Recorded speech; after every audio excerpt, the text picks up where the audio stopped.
ስለዚህ ግራም ቀኝም እጅ የለውም።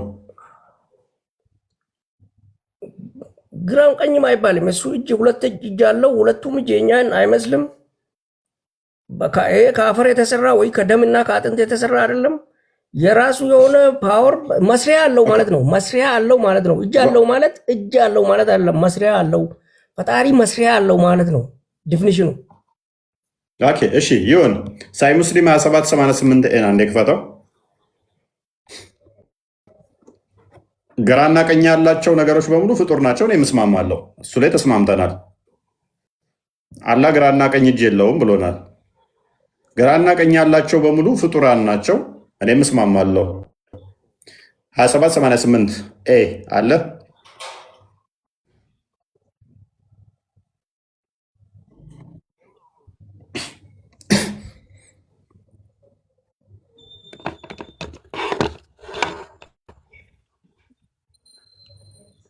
ዩቱብ ላይ ሰላም ብያችኋለሁ። ዩቱብ እያዳመጣችሁ ነው ያላችሁ፣ ሰላም በሉት።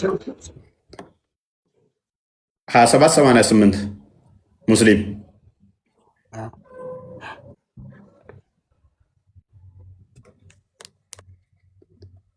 ኦኬ። ሶሪ ትንሽ ኔትወርኩ ላግ። እፎይ ሰላም ቤተሰብ እንዴት ናችሁ? ሰላም ብያለሁ። አንዴ ቆይ። ኦኬ ሎክ ይህ ሀዲስ እንደዚህ ይላል። ከማል ታነበዋለህ? ራሴ አንበብ።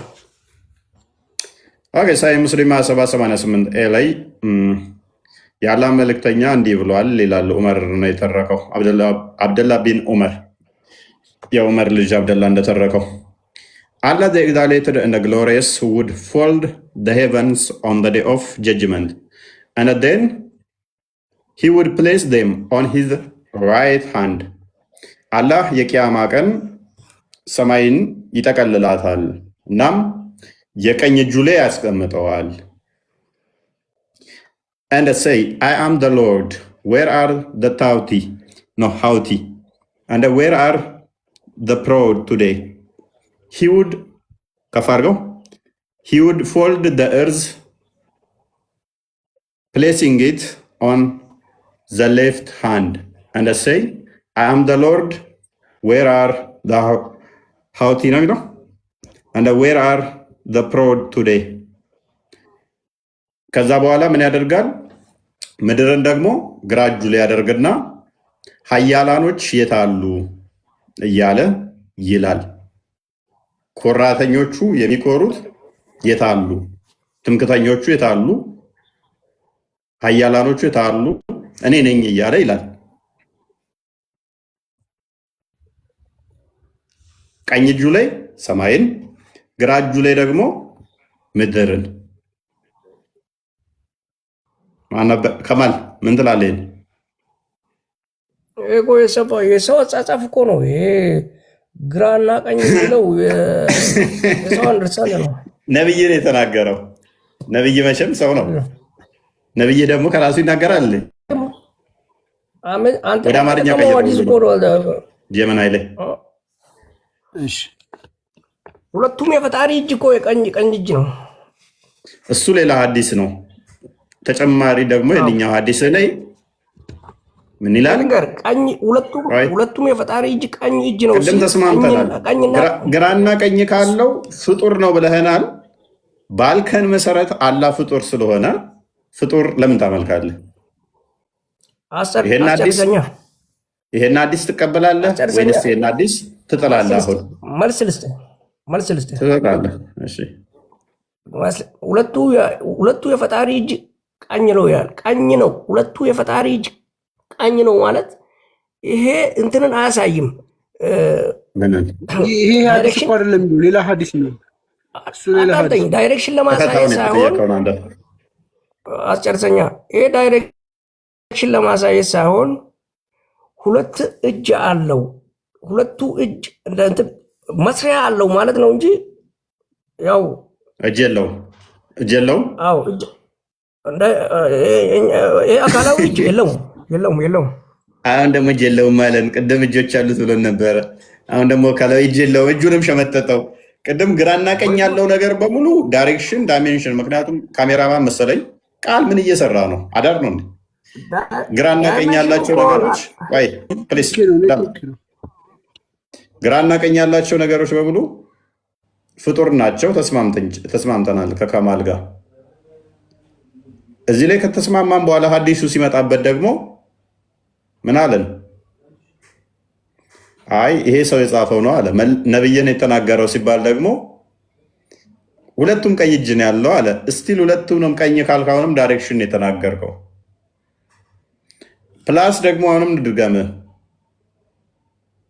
ዳይሬክሽን እየተናገርኩ አይደለም። መለስክና ደግሞ እጅ የለውም በሚል እጅ የለውም አልከን። እንደዛም ደግሞ እንስማማለን። ስለዚህ አላህ እጅ የለውም። አካላዊ እጅ የለውም።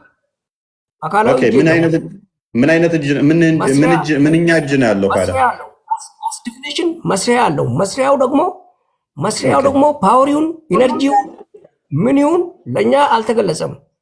ያልተገለጸን ያላወቅነው ነገር ሌላ አጣብቂኝ ውስጥ ገባ። ሌላ አጣብቂኝ ውስጥ ገብተሃል ወንድማችን። ሰፖርት ላደርግ ሞክሬ ነበር። ያ መስሪያው ፍጡር ነው ፍጡር አይደለም? ኧረ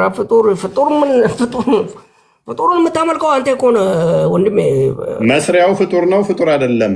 መስሪያ ነው እንጂ ያለው እጁ አይደለም ብለሃል። የሚሰራበት ምንድን ነው? ፍጡር ነው ወይንስ ፍጡር አይደለም? የፈጣሪ እንትን ነው፣ የፈጣሪ መስሪያ ነው።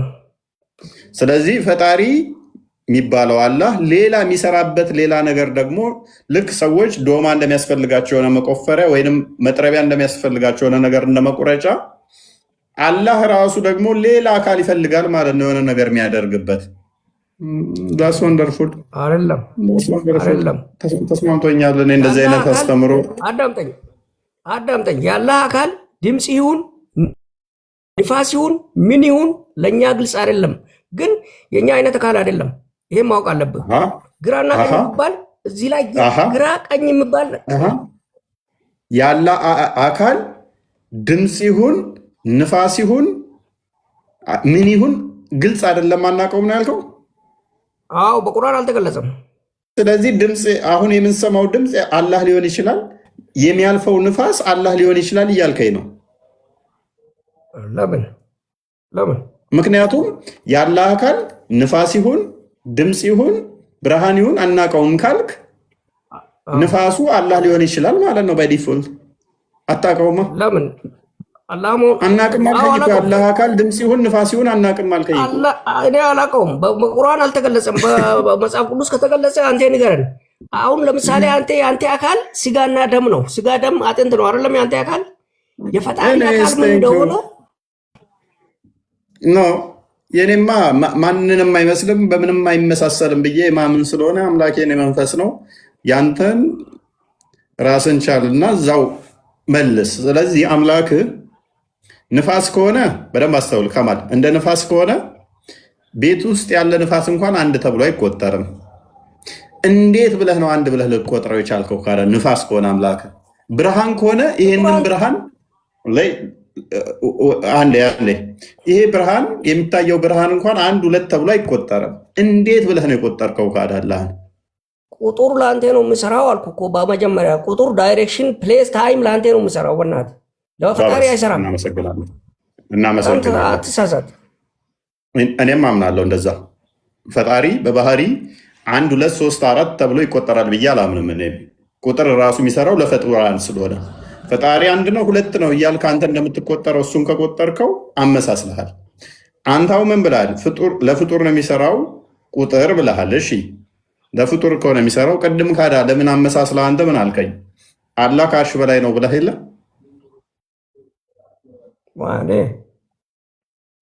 አላልክም? አላልኩም። ከአርሽ በላይ ነው። አላህ የትም አለው። አይን አላህ አላህ የትም አለው። አይን አላህ አዎ ያያል ማለት ነው። አይን አለው ማለት ያያል ማለት ነው። አላህ ያያል ማለት ነው። አይን አላህ ማለት ያያል ማለት ነው። የት ነው አላህ ማለት ነው? እሺ አላህ የትም አለ፣ ሁሉም ቦታ አለ። ኦኬ። ስለዚህ በሁሉ ቦታ ካለ በቂያማ ቀን ታዩት የለ እንዴ? አሁን ለምን አታየውም? ካለ ሁሉ ቦታ ካለ እሱ አልተፈቀደልኝም። በዚች ዓለም ላይ ለምን አላህ አሁን ማየት አታዩትም? ለማንም አልተፈቀደም። ለምን አሁን አታዩትም? በዓለም ላይ አላህን ማየት ለማንም አልተፈቀደም። አልተፈቀደም ማለት አይታይም ነው ወይንስ አላህ አይታይም? ለሰው ልጅ ፈጣሪ ለፍጡሩ አይታይም። ኦኬ፣ አይታይም። የማይታየው ማለት ማይታይ ቦታ ውስጥ ተደብቆ እኔ ለምሳሌ ውጭ ያለ ሰው አያየኝም። ማያዩኝ ግን እኔ ማልታየኝ ሳይሆን ቤቱ ስለሸፈናቸው ነው አይደለ? ውጭ ያሉ ማያዩኝ። አላህም እንደዛ ማይታይ ቦታ ተደብቆ ነው ወይንስ በባህሪው እያለ ፊቴ እዚህ ጋር እያለ ለምሳሌ ማይታየው ነው? አይ በባህሪው ነው እንጂ እንዴት ተደብቆ እንዴት ይቻላል? እኔ ለምሳሌ አሁን አምላክ በሁሉ ቦታ አለ፣ ከቦታ ውጭም ያለ ቦታን ያስገኘ ነው ብዬ አምናለሁ። ግን በአይን ሊታይ አይችልም። በአይን ማይታይበት ምክንያት ምንድን ነው?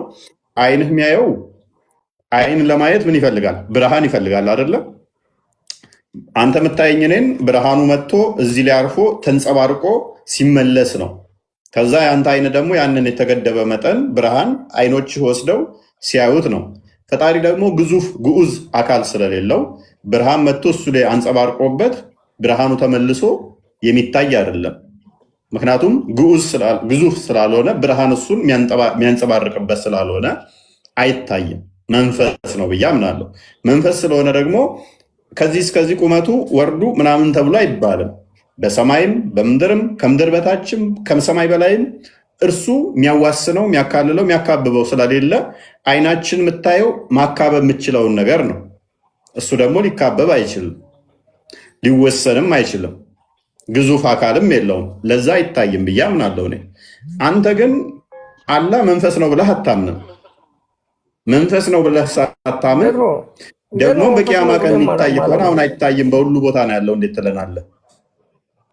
እንዴት ነው መንፈስ ነው ብዬ የማላምነው?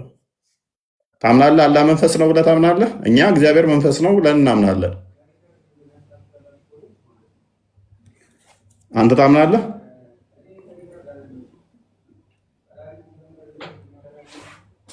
ቱከማል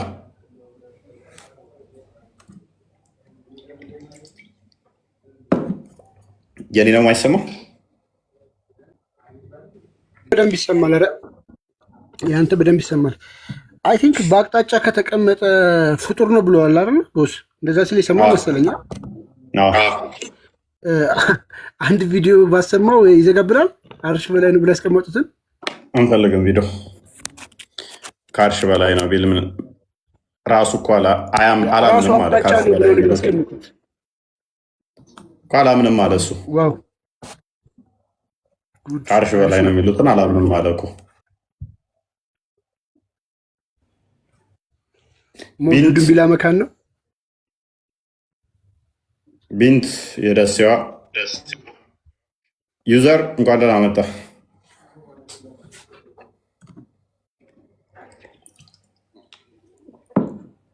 ዩዘር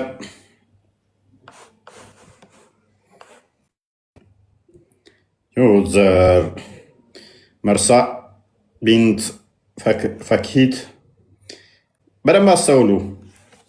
ዳይሬክሽን የሚሰጣቸው ነገሮች በሙሉ ፍጡራን ናቸው። ፈጣሪ እኛ በሁሉ ቦታ ይገኛል። ቦታን የፈጠረ ነው። በቦታ ሊካበብ አይችልም። እዚህ ጋ ይገኛል፣ እዚህ ጋ አይገኝም። አካሉ እንዲህ ነው፣ ይታያል፣ ይሄዳል፣ ይመጣል፣ ይወጣል፣ ይቆማል፣ ይነሳል። እነኚህ ሁሉ በባህሪ ለአምላክ አይነገሩ። እነኚህ ሁሉ የፍጡራን ባህሪ ናቸው። ግራ፣ ቀኝ፣ እታች፣ ላይ፣ ጣቶች ምናምን እነኚህ በባህሪ ለፈጣሪ አይነገሩለትም። መሐመድ እንኳን ደህና መጣ። መሐመድ አረብ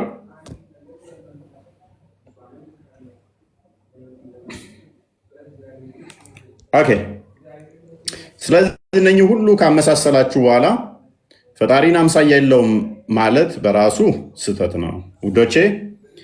ፈጣሪ አምሳያ አይኖረውም የለውም የሚለው አንድ ነው እንደኔ የሚቆጠር 5 ጣቶች አሉት እንደኔ፣ እኔም 5 ጣቶች አሉኝ። 2 እጆች አሉት፣ 2 እጆች አሉኝ። ግራና ቀኝ አለው፣ ግራና ቀኝ አለኝ።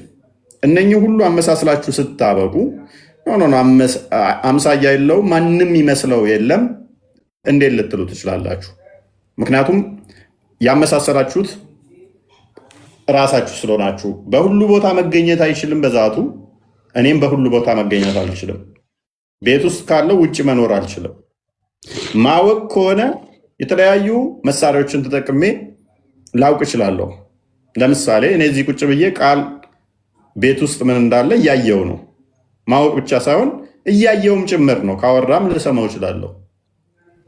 ይሄ አንድ ቤት ውስጥ እኔና ቃል ኖረን አይደለም። ይሄ የሆነው ምንድነው? በቴክኖሎጂ ነው። ቴክኖሎጂ ቲክቶክ የሚባለው አፕ በቲክቶክን በፈጠረው ሲስተም በዓለም ላይ ያለን አካል ምን እየሰራ ምን እያደረገ እንደሆነ በአንድ እያወቅን ነው። በአንድ እያየንም እየተከታተልን ነው። እኔ ግን አሜሪካም፣ ካናዳም፣ እንግሊዝም፣ ጀርመንም፣ ዱባይ፣ አረብ ሀገር እያንዳንዱ ጋር የሚካሄዱትን እዚህ ቁጭ ብዬ ማየት ቻልኩ ማለት የሚያደርጉትን ተመለከትኩ ማለት በሁሉ ቦታ አገኛለሁ ማለት አይደለም። አላህ አርሽ ላይ ቁጭ ብሎ ሁሉንም ይመለከታል ያያል ብትሉ ማተር አያደርግም። እሱ አሜሪካ ውስጥ ቁጭ ብለው ሳይንቲስቶች በዓለም ላይ የቱ ጋ ነዳጅ አለ የቱ ጋ ወርቅ አለ ይመለከታሉ። በዓለም ላይ ምን ተከሰተ በሳተላይቶቻቸው ያያሉ። ግን በሁሉ ቦታ ላይ በዛታቸው በአካላቸው መገኘት አይችሉም። አንድ ቦታ ሲኖሩ አንድ ቦታ ላይ አይኖሩም። ይህን እንዴት ታዩታላችሁ? ይሄ አላህን ከፍጡራን ጋር ለመምሰሉ አንዱ ማሳያው ነው። ፋይናይት መሆኑ ከፍጡራን ጋር መምሰሉ ያሳያል። ሳትመልስ ቅድም ረባብሸው ወጣ አይደለ? ተመልሰ ልመጣ የለም ዳታ ራሱ አሁን ላይ አልቀቢ ነው። የሚገርም ትንሽ ነው ያላት። እሺ አላህ በሁሉ ቦታ ይገኛል። የሰው ሀቅ ምፈራ ከሆነ እባክህ ሳላስበው አንድ ያልተጠየቀው ነው አበባ ይመልስልኝ በአላህ ስሬስ። አሁን የተጠየቀው መልስ። በሁሉ ቦታ ይገኛል ችግር የለም ማለት እመልስልሃለሁ፣ ግን ሀቅ መልሱልኝ። 3 አበባ ሰጥቻለሁ ሳላስበው። 3 አበባ ወስደንበታል። ቅድም ብሏል ያልኳችሁ ሆነ አውቃለሁ። አንተ አታስታውሰኝም? ይህ ነው አውቅህ አበባ ሰጥቻለሁ። ቅድም ያልኳትን አመጣሃት። ለምን ጽጌረዳውን ግቢ አልተክልልህም? የቱ ጋ ነው ቤትህ? ኧረ መልስልኝ ስሬስ። ይፈልጓሉ ወላሂ ይፈልጓሉ። ወላሂ ብለህ እኮ አመረርክ አንተ። ያው መለስኩልህ። አንተ መስጠት አልችልም። እችላለሁ። እሺ ሲቀጥል እንዴት ነው መውጣ ብዬ በጠራ ይደብርሃል? ወላሂ ደስ ስለሚል ነው ስሙ።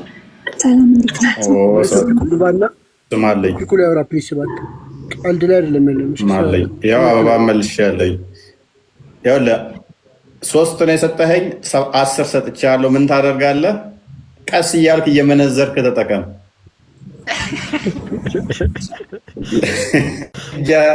ለሀሊማ አንዳንድ አበባ ስጥ። እኔስ አላህ አምሳያ የለውም ስትል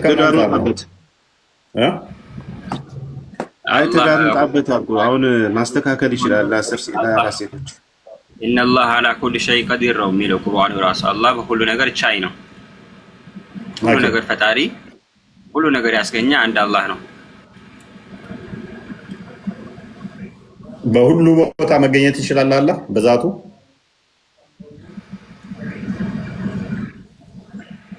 ይችላል፣ እሱ የሚሳለው ነገር የለም። ማስረጃ በዛቱ በሁሉ ቦታ ላይ አለ ቢል በሁሉ ቦታ ላይ አለ ሳይሆን እሱ ቻይ እንደሆነ ነው የምነግርህ እኮ። አሁን እዚህ ጋር በሁሉ ቦታ እኛ አለ ብለን የምናምነው አርሽ ላይ አለ ብለን ነው የምናምነው። ገብቶሃል? በሁሉ ቦታ ሊኖር ይችላል ደግሞ ይችላል፣ ቻይ ነው እያልኩ ነው። ኦኬ። ስለዚህ አሁን አርሽ ላይ ነው ያለው። ከአርሽ ውጭ አለ ከአርሽ ውጭ አላህ አለ። ለምሳሌ እኔ ቤት ውስጥ እዚህ በዛቱ አለ። በዛቱ የለም። አላህ እኮ አንተ እሺ፣ እግዚአብሔር አለ በዛቱ እኔ ጋር አለ። በዛቱ አለ እኔ ጋር አሁን ኢየሱስ ክርስቶስ አለ። ማስረጃ ተይዛል። ዛሬ ተይዛል። ጨምቄ ያለው። እሺ መልካም። ትንቢተ ኤርምያስ ምዕራፍ 23 አንዴ ክፈትልን።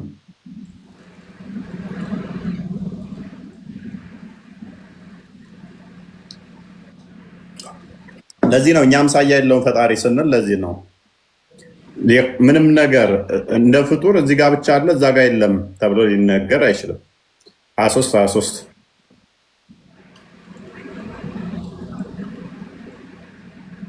ኦኬ።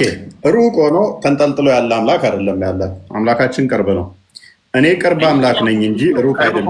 እኛም እንኳን አለ ቅርብ ምን ለማሳያለሁ አዳምጥ።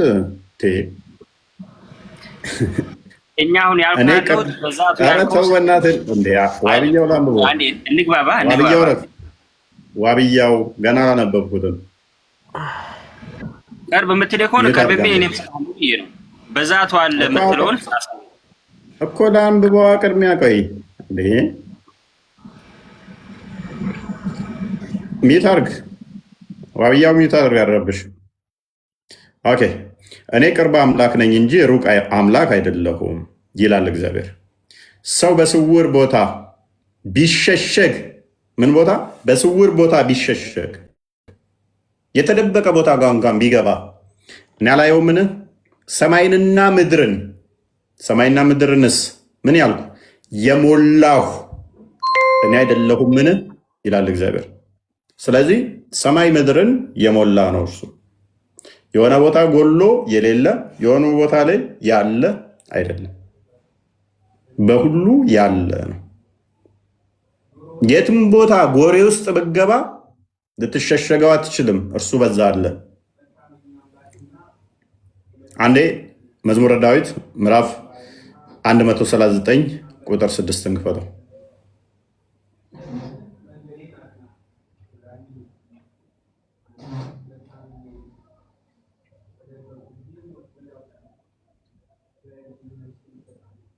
አረ አለፍከው። 2000 አቀማመጡ አይመጣልኝም ታውቃለህ። ግራ ያጋባል። መዝሙረ ዳዊት መጽሐፈ ኩፋሌ ወደ ኋላ ተመለስኩኝ እኮ ይኸውና 139 ነው። እሺ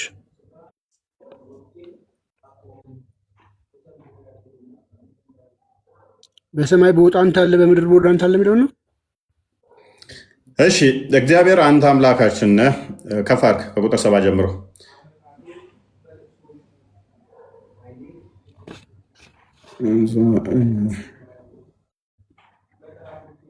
ቁጥር 140 ነው አድርገው።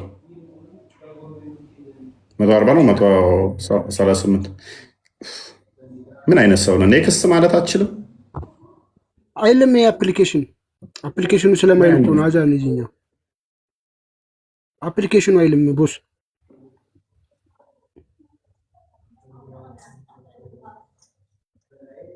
138 ነው ማለት ነው። እዛኛው ላይ በእንትኑ የምታነቡ 139 ከቁጥር 7 ጀምሮ ልክፈትልህ። ስንት ነው መዝሙር? 139 ነው። አፕሊኬሽኑ የለም እንዴ? መዝሙር 139 ቁጥር 7 ጀምሮ ችግር አለበት መሰለኝ። 2000 ስለሆነ መሰለኝ 1962 በቃ እኔ ልክፈተው፣ ችግር የለም።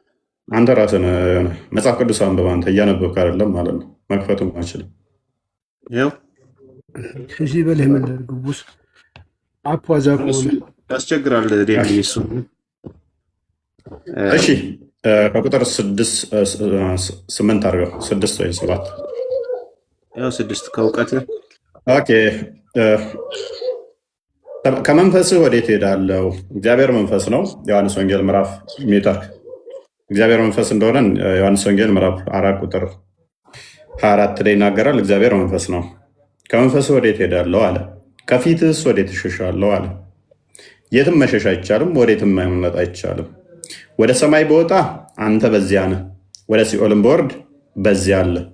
እንደ ንስር ንጋትን ክንፍ ብወስድ እስከ ባህር መጨረሻም ብበር በዚያ እጅ ትመራኛለች፣ ቀኝህም ትይዘኛለች ይላል። ስለዚህ ከእግዚአብሔር የምትደበቅበት የምታመልጥበት እርሱ የሌለበት የለም። ሰው አሁን በዚህ መሰረት ምን ብለኸኛል አንተ? አላህ በሁሉ ቦታ አለ ወይ ብዬ ጠይቄ ምንድነው መልስህ? አለው። አንተ እኮ አሁን የሰጠኸኝ በዛቱ አጠገብህ አለ የሚለውን ነው። ግን አንተ አሁን በዛት አጠገባችን እንዳለ አላስረዳኸኝም። አሁን እንዳሳየኸው ማስረጃ ከሆነ ደግሞ በቁርአን እኔ ወነህኑ ሐብሊል ወሪድ የሚለውን እንዳውም ከደም ስራችሁ የበለጠ ለእናንተ ቅርብ ነን ይላል አላህ። ደም ስር እንግዲህ አንተው ጋር የተያያዘ ነው። ገብቶሃል? ከዛ የበለጠ በሌላ አንቀጽ ደግሞ መሐመድ ሆይ ባሪያዎቼ በሚጠይቁህ ጊዜ ስለ እኔ ለእናንተ ቅርብ ነኝ በላቸው፣ የሚጠራኝም ዱዓ እሰማለሁ በላቸው ይላል። እና ይህ ነው አሁን ላመጣኸው ማስረጃ። ከዛ የበለጠ በቁርአን ሰጥቻለሁ። ስለዚህ በደም ስራችሁ ቅርብ መሆኑን ከነገርከኝ በጣም አመሰግናለሁ አላህ። ስለዚህ ደም ስሬ ስርም አለ ማለት ነው። ቴንኪው። ስለዚህ አርሽ ላይ ነው የሚሉት፣ እየዋሹ ነው። እናመሰግናለን። አርጉመንቱ እንዴት እንደሚሄድ ሳታውቅ ተረበስከው። ሰላም ቤተሰብ አንዴ ባይዘ ከደም ስራችሁም በላይ ቅርብ ነው የሚለው አንድ ከመጽሐፍ ቅዱስ የተወሰደ ነው። እሱንም አሳያችኋለሁ። መጽሐፍ ቅዱስ ላይ ያለ እሱ ጥቅስ አንድ የሚታ አርገ ዩዘር በእናትህ ግን እኔ ተስማምቶኛል። ስለዚህ አላህ በዛቱ ከደም ስሬ በላይም ቅርብ ነው ማለት ነው። አርጉመንቱ ስለምፈልገው የኛውን ስላመጣኸው ደስ ብሎኛል። ስለዚህ ከአርሽ በላይ ነው ያለው የሚሉት እየዋሹ ነው። ከደም ስሬ ይልቅ ቅርብ ሆኖ ስሬ ነው ያለው አላህ በሁሉ የሞላ ነው። ቅድም ያለው ልጅ አሁን አላህ እኔ ጋም አለ አንተ ጋም አለ አንተ ውስጥም አለ ብሏል። ደም ስሬ ያለው ልቤ ውስጥ ነው፣ ጭንቅላት ውስጥም አለ ሰውነት ውስጥም አለ ብሏል። ቅድም አርጊው ያላደረግኩት ስለማውቃቸው እነኝን አርጉመንቶስ። ዋብያው ምን አለን? ከደም ስራችንም ይልቅ ቅርብ ነው አላህ በሁሉ ውስጥ አለ አለን። ቴንኪው። ስለዚህ ከአርሽ በላይ ነው የምትብሉ ውሃ በላችሁ ማለት ነው። በእንትን ነው በአምልኮት ይሄ ምንድን ነው የሚባለው? ማን ያለ አንድ ጥቅስ ሙፈሲሮችን እዛ ጠቅለልና ሽንት ቤት ከተታቸው አላህ እነሱን አናግሯቸዋል። ተው እንጂ አንተ ዑለማ ተሳደብ። እፎይ በስነ ስርዓት እንብራ እንዴ። ቆይ አላህ ለሙፈሲሮች ወይ ያወርዷል እያልኩ ያለውች ዑለማ አላህ መገለጥ ያወረደው ለሙሐመድ ወይንስ ለሙፈሲሮች? አላህ ስለ ዑለማዎቹም ተናግሯል ያልኩ ነው በቁርአን። ፕሊዝ የጠየቁ መልስ። እኔ ከደም ስራችሁ በላይ ቅርብ ነኝ ስል እንደዚህ ነው፣ ከአርሽ በላይ ሲል ደግሞ እንዲህ ነው ብሎ አንድ መገለጥ ያመጣበትን ካመጣ እኔ ንዝዝር አቆማለሁ። የወረደበት ምክንያት አለ። ገብቶሃል? ምንም ምክንያት ብሎ ነገር የለም። አላህ ምን ብሏል በቁርአንህ? አንተ በምታምነው አንድንም አልተውንም ሁሉም ግልጽ በሆነ መጽሐፍ ውስጥ ተጽፏል ይላል። ሙፈሲሮች ይሄ መጡት። እስቲ ጥቀስ፣ ሙፈሲር አንድ ጥቀስ። ማን የሚባል? ቁርአን ግልጽ ነው። አንድ ሙፈሲር ጥቀስ እስቲ፣ ስም ጥቀስ። አሁን ላይ አልያዝካቸውም፣ ስማቸውን አልያዝኩም። ያው ግን እንትን አለ። አንድ ጥቀስ ሙፈሲር የምትላቸውን ያንተን አሉ። በጣም ብዙ አሉ። ብዙ ትላልቅ መሻይኮች አሉ። ለምሳሌ ቁርአን የፈሰረው ማለት እኮ ጥቀሳ። ስሙ ጠፋኝ። አልያዝኩትም አሁን ላይ። ያው ግን አለ እያልኩ ማን ዋብያ እንደሆነ ማን መሐመድ ኢብኑ አብደል ወሃብ ነው? ኢብኑ ተሚያ ነው? እና ኢብኑ ተሚያ ረሂመሁላህ አላህ ይማራቸውና እነሱ ኢብኑ ተሚያ መሐመድ ከሞተ ከ700 ዓመት በኋላ ነው የመጣው። መሐመድ ከሞተ ከ700 ዓመት በኋላ የመጣ ሰውዬ ዘመጠ። አይ ኢብኑ ተሚያ እንዲህ ብሏል። ኢብኑ ተሚያ ነብይ ነው። ከ700 ዓመት በኋላ የመጣን ሰው ልነግረኝ ነው። እነሱ እኮ ዝም ብሎ እኮ አይፈሰሩም። የሷሃቦች የሚሉትን ቃል ወስደው ከ700 ዓመት በደንብ አስተውሉ። ቀይ ኢብኑ ተሚያ ማለት ከኔ ማይሻል ሰው ነው። ምክንያቱም ሙሐመድ ከሞተ ከ700 ዓመት በኋላ አይ ከደም ስራችሁ ቅርብ ነው ሲል አላህ እንዲህ ነው፣ ከአርሽ በላይ እንዲህ ሲል ነው እንዲህ ነው ያለን ሰውዬ እንደ አስተምሮ አድርጎ ሊያመጣልኝ ከ700 ወደ 800 ዓመት በኋላ ይመጣን ማለት ነው። ስነ ስርዓት ያዙ፣ አትሳደቡኝ። አንተ በጣም ከቅድም ከገባህ ጀምሮ እየወረዱብኝ ነው። ስነ ስርዓት ያዙ። አልተሳደብኩም። ምን እየተሳደብኩ ከ700 ዓመት በኋላ አይደለም የመጣው ኢብኑ ተይሚያ። ጠይብ ይሁን። እኔ አሁን እንኳን አንተ ጋር ነው እያወራህ ያለሁት። ለምን እንደሚሳደብ ከስር ለምን የሰው ሞራል ምን እየሰደብኩ ምን ከስር እየሰደቡኝ ነው። ውባህያው ምናምን እያሉ ስነ ስርዓት ተው ተሳደቡት እና ስለዚህ አርጉመንት አዋጣ እንትና ዋብያው። ስለዚህ ማዋጣህም እንትን ውስጥ አትግባ። ኦኬ አንዴ እስኪ ሙሐመድ ነው ቅድም ማንኛው ነበር ጣልቃ እየገባ ነበረ። ዩዘር ሰላም፣ እንዴት ናችሁ? እንዴት ነህ? ይህን እድል በማግኘቴና ከአንተ ጋርም ከቤተሰቦችም ጋር በመነጋገሬ በጣም ደስተኛ ነኝ። የምናገረው ሌላ ምን አለ መሰለህ፣ ነገሮች በማስረጃ እና በእውነት ማመን ግድ ነው። ሰው መሳደብ እኔ ሰው የሚያቀኝም ብዙ ይኖራል። የእምነት ጥላቻ የለብኝም። ሰው ግን በሚሰራው ስራውን ነው የምጠላው ማለት ነው። እና ወደ ጉዳይ ትገባ። ምንድን ነው ጥያቄ? አንደኛ አላህ እጅ አለው እግር አለው ለምትለው ለአንተም ለሌሎቹም ለሙስሊሞቹም የምናገረው ነገር ምንድን ነው? አላህ እጅ ቢኖረውም የሰውን እጅ የሚመስል አይደለም። አላህ ፊት ቢኖረውም የሰውም የተፈጥሮ ወይም የፍጡራኖችን የሚመስል አይደለም። አላህ በየተለያየ ቋንቋ ሁሉ አንድ ጊዜ ዓለም ቢናገር 8 ቢሊዮን ህዝብ ቢናገር በአንድ ጊዜ ሰማ ማለት ነው። የሰው ግን አስተሳሰብ ደግሞ ከዛ የተለየ ነው እና ወደ ሌላው ጉዳይ ወደ ዋናው አስተሳሰኛ አንድ ጊዜ ወደ ሌላው ጉዳይ ተገባ። ደግሞ ኢየሱስ ነብይ ነው ብለን ነው የምናምነው። ማስረጃ አለኝ። ማስረጃውን ደግሞ ልንገርህ። በማስረጃ አዳምጥ፣ አስጨርሰው እንጂ ማስረጃውን ልንገር አንድ ጊዜ። ወይ ይቅርታ ፕሊስ፣ አዳምጥ። በአንድ ብዙ ቦታ እኮ ገባ። ወደ ዋናው አልገባሁማ። ወደ ዋናው ምንድን ነው ትልቁ ነገር? ኢየሱስ ነብይ ነው የሚለው መረጃ ብቻ ልስጥህ። ፕሊስ እኔ አላህ ጣዖት ነው የሚል መረጃ ልስጥህ እኮ። ቆይማ ብታዳምጥ ጥሩ ነበር። ተረጋጋ፣ በቃ ተረጋጋ። ኦኬ ምን ብለህናል? አላህ አምሳያ የለውም፣ የሰውን አይመስልም፣ ቢኖረውም እጅ እግር ቢኖረውም አይመስልም ብለሃል። እጅ ማለት ምን ማለት ነው? እጅ ምንድን ነው ጥቅሙ? እጅ ምሳሌ ጥቅሙ መስጠት ነው። ምሳሌ መስጠትና መስራት ነው እጅ ማለት ነው።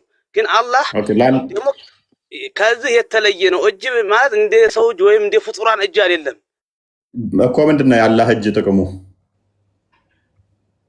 እሱ እኮ ጥቅሙ እኛ እንደምንሰራው ስራ ሊሆን አይችልም። በቃ እሱ አላህ Subhanahu Wa Ta'ala እሱ ብቻ ነው የሚያውቀው። ቆይ አደምን በምኑ ነው የሰራው? በቃሉ ነው ወይንስ በእጁ? በቃሉ ነው። በእጁ ፈጠረ የሚሉ ውሸታቸውን ነው ማለት ነው። አላህ አንድን ነገር ለመፍጠር ሲፈልግ ሁን ይለዋል፣ ሆኖ ይገኛል። ስለዚህ ቃሉ እጁ ተብሎ ሊጠራ ይችላል።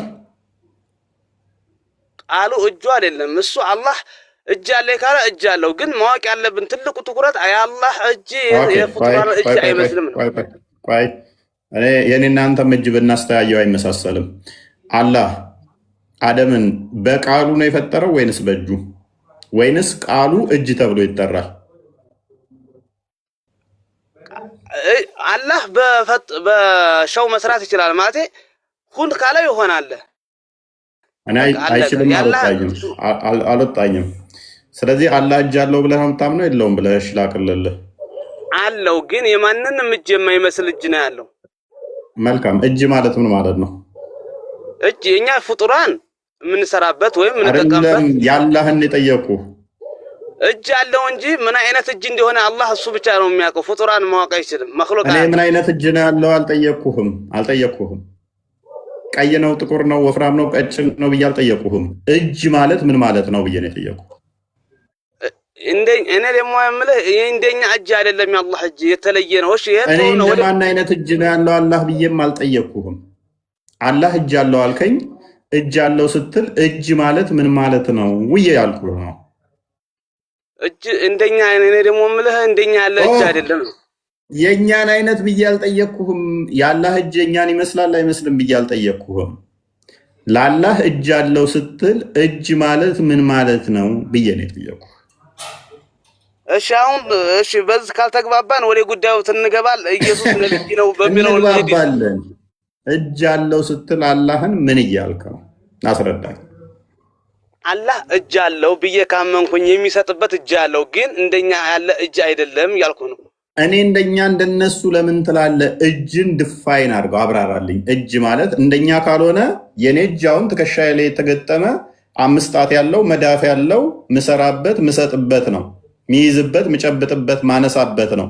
ያላህ እንደዚህ አይደለም ካልክ እጁ ምን ሊሆን ይችላል ማለት ነው? አይኑ ሊሆን ይችላል፣ ወይም ቆዳው ሊሆን ይችላል፣ ወይም ምላሱ ሊሆን ይችላል። እንደኛ ስላልሆነ እጁ ወይንም ደግሞ እግሮቹ መካከል ሊሆን ይችላል እጁ፣ ወይንም ደግሞ ጀርባው ላይ ሊሆን ይችላል፣ ወይም ግንባሩ ላይ ሊሆን ይችላል። እንደኛ ስላልሆነ ግራና ቀኝ ካለው ጣቶች ካሉት 5 ጣት ካለው መዳፍ ካለው የሚያነሳበት የሚሰራበት ከሆነ ግን እንደኛ ነው። አሁን እጅ እያልክ ያለው ላላ ምንድን ነው? ዲፋይን አርግሶ።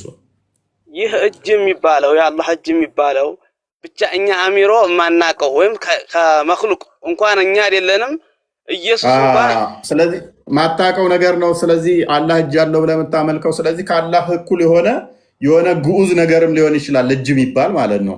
ላላ የለም፣ ከሱ የሱን የሚመስል የለም እኮ ከአላህ ጋር ማይመሳሰል የአላህ የሆነ ግዑዝ ነገር እንደዚህ አብሮት የቆመ ነገር ሊሆን ይችላል ማለት ነው። ሌላው አካሉ ጋር አብሮ የቆመ እጅ ተብሎ የሚጠራ ሊሆን ይችላል ማለት ነው። እኛ እንደምንገምተው አይደለም ያላህ እጅ። እሺ ወደ ጉዳዩ እንግባሽ። ምንድን ነው አንተ ንገረኝ። እሺ ምንድን ነው? እሺ እኔም እውቀት የተለያየ ነው። እኔ እውቀቴ ትንሽ ነው፣ ብዙ አይደለም። ግን ማላቀውን አላቀም ብዬ ሄዳለሁ። ማቀውን ደግሞ ልንገርህ። ወደ ማቀው ጉዳይ ትልቁ ነገር አሁን አንተ በዚህ ካላመንክ እኛ ምሳሌ ሙስሊሞች ነብዩ ኢሳ አለይሂ ሰላም መልእክተኛ ነው እንዳለን በቁርአን በመጽሐፍ ቅዱስም እንደዛ ብለን እናምናለን። ማስረጃ ከሰጠው አንተ አሁን ነብዩ ኢሳ ነብይ መሆኑን ማስረጃ ከሰጠው እስልምናን ተቀበላለህ? እኔ ጻፍኩት መጽሐፍ ላይ መሐመድ ሐሰተኛ ነብይ ነው አላህም ጣዖት ነው ብዬ ጽፌያለሁኝ። ትቀበላለህ አንተ? እኔ አንተን ጽሁፍ አልቀበልም እኮ። እኔ መጽሐፍ ቅዱስን እኮ ነው የምሰጠው። እኔ ታዲያ መሐመድን ተረት ለምን ነው የምቀበለው? እኮ ተው መሐመድን እኮ ቆይ መሐመድ እኮ አንድ ተራ ግለሰብ ክርስቶስ አስተምሮ ነቢያቶች ሰብከው ከ1000 ዓመት በኋላ የመጣ አንድ ተራ ግለሰብን የምትከተል ሰው ነህ። ስለዚህ ሙሐመድ ሐሰተኛ ነብይ ነው ብዬ እኔ ስጽፍ አሁን ወይንም ደግሞ ልስጥህ፣ እሺ የደምሳሽን መጽሐፍ ብሰጥ ትቀበላለህ? ፍቅር ሲዝም እምነት ሙሐመድ የኔን ሲሰብክ ነበረ፣ ቁርአን ተበርዟል፣ የኔም ስም ነቢያት ቁርአን ውስጥ ነበር ይላል። ትቀበላለህ? እሺ እኔ ምልህ አልገባም። እኔ እኮ ከቁርአን አይደለም እያልኩ ያለሁት ከሙሐመድ አይደለም እያልኩ ያለሁት ከመጽሐፍ ቅዱስ ነብይ ነኝ የሚሉት ታምናለህ ወይ ነው? መልካም። ነብይ ማለት ምን ማለት ነው? የተላከ ነው፣ ለህዝቦች የሚያስተምር ነው። ግን እኔ ልስጥ መረጃው ነው። ነብይ ማለት ትርጉሙ ምንድን ነው? የተላከ ነው፣ ከፈጣሪ ዘንድ የተላከ ለህዝቦች የሚያስተላልፍ። ረሱልና ነብይ ልዩነቱ ምንድን ነው? ነብይ ማለት ለአጠቃላይ የተላከ ነው። ረሱል ማለት ደግሞ የቻለውን ያህል ለተወሰነ ቦታ የሚላክ ነው። ወዴት? ምሳሌ ነብዩ መሐመድ ሰለላሁ ዐለይሂ ወሰለም ለዓለም የተላኩት ነብይ ናቸው፣ ለሁሉም ማለት ነው። ታንኪው። ስለዚህ ምን አልከን? ነብይ ማለት ለአጠቃላይ የተላከ፣ ረሱል ማለት ደግሞ ለተወሰነ አካባቢ የተላከ ነው አልከን። ታንኪው። ስለዚህ ኢሳ ነብይ ነው እንደ እስልምና አስተምሮ ለዓለም የተላከ ነበረ። ሙሴ ነብይ ነው ለዓለም የተላከ ነበረ። ልክ ሙሐመድ ነብይ ነው እንዳልከው እነሱም ለዓለም የተላኩ ነበር። ሙሐመድ ብቻ ነው ለዓለም የተላከው የሚለውን አስተምሮ በጠረብ አልከው ማለት ነው። እናመሰግናለን። በራስ ሊፊኒሽ እሺ ከእንትን ኢየሱስ ነብይ ነኝ ያለውን መሰረጃ ልስጥ ከመጽሐፍ ቅዱስ። እሺ አምጣ። ከዛ በኋላስ ነብይ ነኝ ካለ ታምንበታለህ? አምጣ አልኩህ እኮ። በመጀመሪያ ደረጃ ነብይ የሚለውን ዲፊኒሽን እስልምናን ስላፈረስክና እስልምና ሐሰተኛ መሆኑን ስላረጋገጥክልን ቴንኪው ብለናሃል። የእኛን እናስረዳ። ምክንያቱም ሙሳም ሌሎችም ነቢያቶች እንደ እስልምና ለዓለም የተላኩት መሐመድ ብቻ አይደለም ብሎናል። ነብይ ማለት ለዓለም የተላከ ነው፣ ረሱል ማለት ደግሞ ለሆነ አካባቢ ብቻ የተላከ ነው በማለት ከሙሐመድ በፊት የነበሩ ነቢያቶች ተብለው ስለተጠሩ እነ ዳውድ እነ ሱሌማን ነቢይ ተብለው ስለተጠሩ ለዓለም ነው የተላኩት ብሎናል። ስለዚህ ሙሐመድ ደግሞ ለዓለም ብቻ ነው የተላከው የሚለውን አስተምሮ ስላፈረስክልን የእስልምና እንደ ወግማ ክርስትና ላይ ጥያቄ ካለ ግን ነቢይ የሚል አምጣ። ነቢይ ማለት ትርጉሙንም እንነግርሃለን በዛው። ጋይድ ቀጥል። እኔ አሁን በእምነቴ ወይም በራሴ ኢየሱስ ጌታ አይደለም መልእክተኛ ነው እላለሁ። ምክንያቱም እኔ አንዳች ላረግ አልችልም ይላል ኢየሱስ። ምሳሌ እኔ ከራሴ አንዳች ላረግ አይቻለኝም ይላል። አዳምጥ ጥቅሱን ብቻ አሁን ነቢይ የሚለው ላይ ጨርስ። ቅድሚያ እዛም አትዝለል እኮ በነቢይነቱ በኢየሱስ ነቢይ ነው ጌታ ነው በሚለው ላይ ይሄን ልጨርስልህ እና አንዳች ላረግ አልችልም ካለ ኢየሱስ እንዴት አምላክ ይሆናል በሚል ነው። እና እኔ ከራሴ አንዳች ላረግ አይቻለኝም ይላል። እንደሰማሁ ፈርዴአለሁ፣ ፍርዴም ቅን ነው፣ የላከኝም ፍቃድ እንጂ ፍቃዴን አልሻምና ይላል የዮሐንስ ወንጌል 5:30 ላይ። ምንድነው እዚህ ላይ የምታሰምርበት? የላከኝም ፍቃድ እንጂ ሲል ኢየሱስ የላከው አላህ ነው ፈጣሪ ነው እንጂ ማን ነው ያለው? አላህ ይላል ቦታው ላይ። ይሄ እኮ መጽሐፍ ቅዱስ እኮ ነው። ከመጽሐፍ ቅዱስ ነው ማነብልህ። ማን የላከው ይላል? የላከኝ አላህ ይላል። አዳምጣ። እኔ ከራሴ አንዳች ላረግ አልችልም ካለ ኢየሱስ ነው እንጂ የሚለው አይደለ? ስለዚህ የላከው ፈጣሪ ነው አላህ ነው። ቆይ ፕሊስ፣ የራስን ኢንተርፕሪቴሽን ኪስህ ክተት። መጽሐፋችንን ለእኛ ተውና ጥያቄ አለኝ ይሄን አብራሩልኝ በል አይሻልም? እኛ መጽሐፋችንን እናውቀዋለን። አንተ ተረተረ ስታወራ ልትውል ነው እንዴ? ታዲያ ጥያቄ ካለ ጥያቄ ልጠይቅ ነው እንጂ አንተን ተረተረ ልንሰማ ነው እንዴ? እስልምናን ሐሰተኛ አድርገህልናል። አሁን የጠቀስከውን ምላሽ እንስጥህ። ወይ ገና ነው። ይሄን ካላመንክበት ሌላም ትምሳለኛ እንስጥህ። ሁለት ጥያቄ ጠየቅ ፕሊስ። ነብይ የሚል ጥያቄ ጠየቅ። አሁን ደግሞ የጠቀስከው አለ ዮሐንስ ወንጌል ምዕራፍ 5 እሱ ላይ ምላሽ እንስጥህ። ወይ አንድ ልጨምርልህ። ስማማለህ? ትጠይቃለህ። ቀጣይ ትጠይቃለህ። አይሻም? እሺ እቺን ብቻ መልስልህ። እሺ ካልክ ደግሞ አልከውን ብቻ መልስልህ። ኧረ ቆይ በቃ በእናትህ አንድ ቅድሚያ ይመለስልህ። ይሄ ወንድማችን ቀጥልሽ። በአንዴ ስንት እንትን ነው የሚሆነው? መረባበሽ ነው የሚሆነው። ኤኒዌይስ ቢኒ ትሄድበታለህ። ዋናው ነገር ነብይ የሚሉት ዲፋይን ያደረገበት ነገር ተስማምቶኛል። ከሙሐመድ በፊትም ሌሎች ነቢያቶች ተብለው ስለተጠሩ እንደምናስተምረው ሌሎች ነቢያቶች ደግሞ ለሀገራቸው ብቻ ነበር የተላኩት ብለው የሚያምኑት እስከዛሬ ማቀው እሱን ነበረ። ወንድማችን መጥቶ ግን ነቢይ ማለት ለዓለም የተላከ ማለት ነው፣ ረሱል ማለት ደግሞ ለአንድ አካባቢ ብቻ የተላከ ማለት ነው በማለት የእስልምናን አስተምሮ አፍርሶታል። ነቢይ ማለት የቀድሞውን የሚያቅ ያለፈውንም የሚያቅ ወደፊቱንም የሚያቅ እንደማለት ነው። የሚያቅ ማለት ነው። ነቢይ የሚለው ቃል በራሱ ሲተረጎም አርቆ የሚያቅ፣ የፊቱን የሚያቅ፣ የሚመጣውን የሚያቅ፣ ያለፈውን የሚያቅ ማለት ነው። ነቢይ ዲፊኒሽኑ። ክርስቶስ እንደ ነቢያት እንዳንዱ ነው ወይ? አይደለም። እንደ ነቢያት እንዳንዱ አይደለም። ነቢያቶች የሚያውቁት ምንድን ነው? እሱ እግዚአብሔር ባሳወቃቸው ነው። እግዚአብሔር በገለጸላቸው ነው። ስላለፈውም ሆነ ሊመጣ ስላለው አደጋም ሆነ መልካም ነገር ነቢያቶች ያውቃሉ ከሰው ይልቅ። የሚያውቁት ግን በባህሪያቸው ሳይሆን እግዚአብሔር አሳውቋቸው ነው የሚያውቁት። በጸጋ ነው የሚያውቁት። ስለዚህ ክርስቶስ ከነኛ እንደ ነቢያቱ በጸጋ ፈጣሪ ያሳውቆት ምናምን እሱ ማያውቅ ሆኖ አይደለም። በባህሪ የሚያውቅ ነው እሱ። በባህሪ ያለፈውን የሚመጣውን ያለውን የሚያውቅ ነው። ነቢይ ማለት የሚያውቅ ስለሆነ ማለት ነው። ይሄ ደግሞ እንደ ክርስትናው አስተምሮ በልባቸው ውስጥ እንኳን ያለን እንደሚያውቅ ማርቆስ ወንጌል ምዕራፍ 2 ላይ ከቁጥር 3 እስከ 8፣ ማቴዎስ ወንጌል ምዕራፍ 9 ላይ ከቁጥር 4 እስከ 11፣ እንዲሁም ማቴዎስ ወንጌል ምዕራፍ 28 እግዚአብሔር ሁሉን እንደሚያውቅ ክርስቶስ ሁሉን እንደሚያውቅ ተገልጾ በልባቸው እንኳን ያለ ሊሰወረው እንደማይችል እንደሚያውቅ ተነግሯል። ስለዚህ በባህሪ የሚያውቅ እንደመሆኑ በስጋ ሲገለጥ ነቢይ ተብሎ ቢጠራ ችግር የለውም፣ ያውቃልና። ይሄ ደግሞ በክርስትናው ብቻ ሳይሆን ክርስቶስ የሚያውቀው በእስልምናውም የተሸሸገውን የተደበቀውን በቤታቸው ያደለቡትን የተሰወረውን የሚገልጥ የሚያውቅ እንደሆነ ሱረቱ አሊ ኢምራን 49ኛው ላይ እናንተ በቤታቸው የምትሸሽጉትንም የምትደብቁትንም አውቃለሁ ይላል። ማ ኢሳ ገይብ የሆኑ ነገሮችን ሩቅ የሆኑ ነገሮችን ፈጣሪ ብቻ ነው የሚያውቀው ብለው ያምናሉ ሙስሊሞች። ኢሳ ግን የቁርአኑ እንደሚያውቅ በቤት የምታደብልቡትንም የምትደብቁትንም አውቃለሁ ይላል። ሎክ ወደ እስራኤልም ልጆች መልእክተኛ ያደርገዋል ይላልም እኔ ከጌታችሁ ዘንድ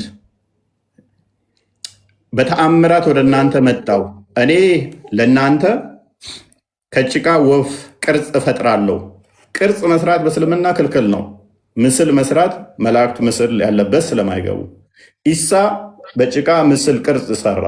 ቅርጽ መስራት ብቻ ሳይሆን በእርሱም እተነፍስባታለሁ። እፍ ብሎ እስትንፋስ ይሰጣታል። እስትንፋስ መስጠት የሚችል ፈጣሪ ብቻ ነው። በአላህም ፍቃድ ኦኬ እውር እፈጥራለሁ። ሶሪ ቆይ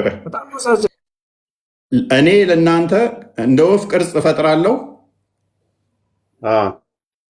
ይኸው ከእናንተ ጌታ ጋር አዳምጥ፣ ረፍ አንተ ስማ። በእርሱም እተነፍስበታለሁ። በአላህም ፍቃድ ወፍ ሆኖ አስወርዳለሁ።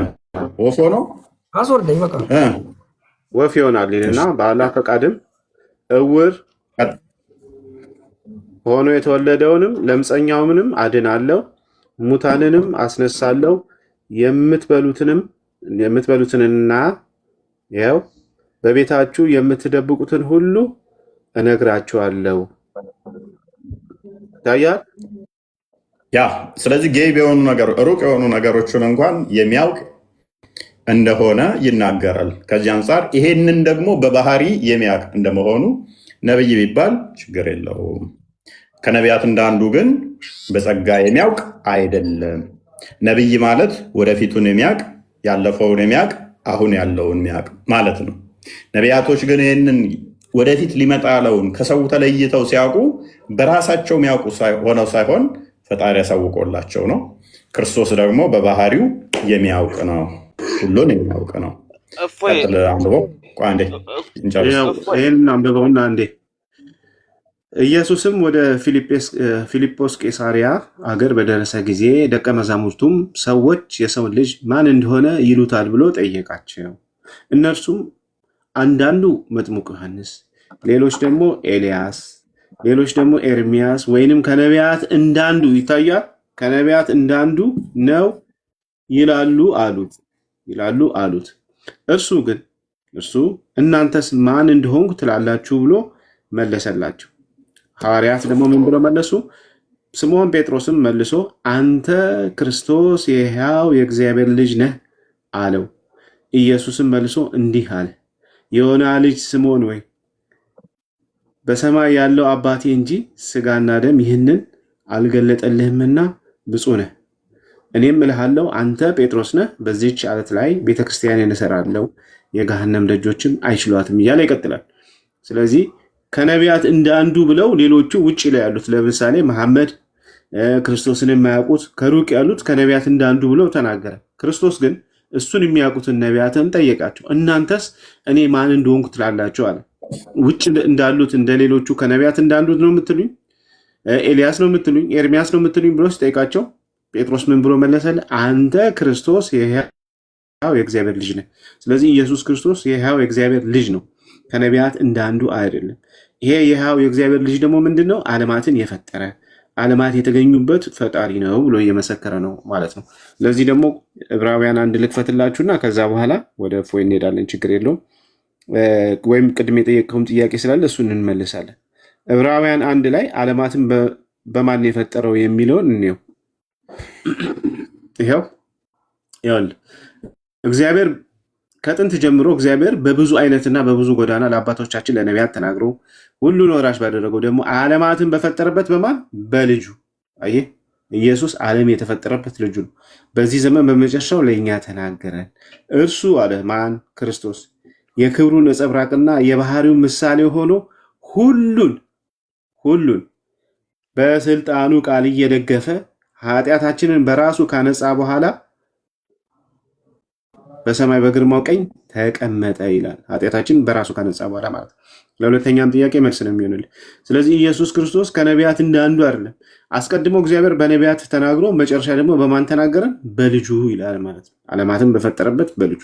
ስለዚህ ኢየሱስ ክርስቶስ መጽሐፍ ቅዱስ ምንም እንኳን ነቢይ ቢለውም ከነቢያት እንደ አንዱ አይደለም። ነቢይ ሲለው ምንድነው? አንድም በስጋ ተልኮ መምጣቱን፣ አንድም ደግሞ ነቢይ የሩቁን ያውቃልና ክርስቶስ ደግሞ የባህሪ አዋቂ ስለሆነ ሁሉን ያውቃል ከሚለው አንጻር ነው እንጂ ልክ እንደ ሙሴ ያለ እንደ ኤልያስ እንደ ኤርሚያስ ያለ ነቢይ አይደለም። ይኸው መጽሐፍ ቅዱስ ይመልሳል ማለት ነው። ስለዚህ ኢየሱስ ክርስቶስ የነቢያት አምላክ ነው። የእሱ ደግሞ የነቢያትን የላከ መሆኑን የማቴዎስ ወንጌል ምዕራፍ 23 ላይ ልክፈትልህና ቁጥር 34 ጀምሮ 33 ጀምሮ ይመስለኛል እንዲህ ይላል። ኢየሱስ ክርስቶስ ከአይሁድ ፈሪሳውያን ጋር በሚነጋገርበት ሰዓት ላይ ለእነሱም ሲመልስ ያንተን ጥያቄ እዚህ ላይ ይመለስላል። እናንተ እባቦች የእፉኝ ልጆች ከገሃነመ ፍርድ እንዴት ታመልጣላችሁ? ስለዚህ እንሆ ነቢያትንና ጥበበኞችን ጸሐፎችንም ወደ እናንተ እልካለሁ። ከእነርሱም ትገላላችሁ፣ ትሰቅሉም አላችሁ፣ ከእነርሱም በምኩራብ ትገርፋላችሁ፣ ከከተማ ወደ ከተማ ታሳድዳላችሁ ብሎ ጌታችን መድኃኒታችን ኢየሱስ ይናገራል። ምን ያለ? ነቢያትና ጸሐፍት ፈሪሳዎችን ወደ እናንተ እልካለሁ። ስለዚህ እሱ የነቢያት አምላክ ስለሆነ ነቢይ ስላልሆነ ከነቢያት እንዳንዱ ስላልሆነ የነቢያት አምላክ ስለሆነ ነቢያትን ሁሉ የሚልከው እሱ ነው ማለት ነው። መጽሐፍ ቅዱስ እንደሚመሰክርለት መልስህን አገኘህ ወንድማችን? መልሱ አንደኛ በሚገባ አላገኘውም። ሁለተኛ እንዲሁም ብዙ ምንም አንደኛ እኔ የጠየኩት ሌላ ነው፣ መመልሱት ሌላ ነው። ልንግባባ አልቻልንም። ምክንያቱም እኔ ያልኩት ምንድን ነው ፈጣሪ ከሆነ አልኩኝ እኔ ከራሴ አንዳች ላደርግ አልቻለኝም እያለ እሱ ቆይ መለስልሃል። መጀመሪያ ነቢይ ነው ላልከው ነው ነቢይ የሚለውን የመለስ ነው።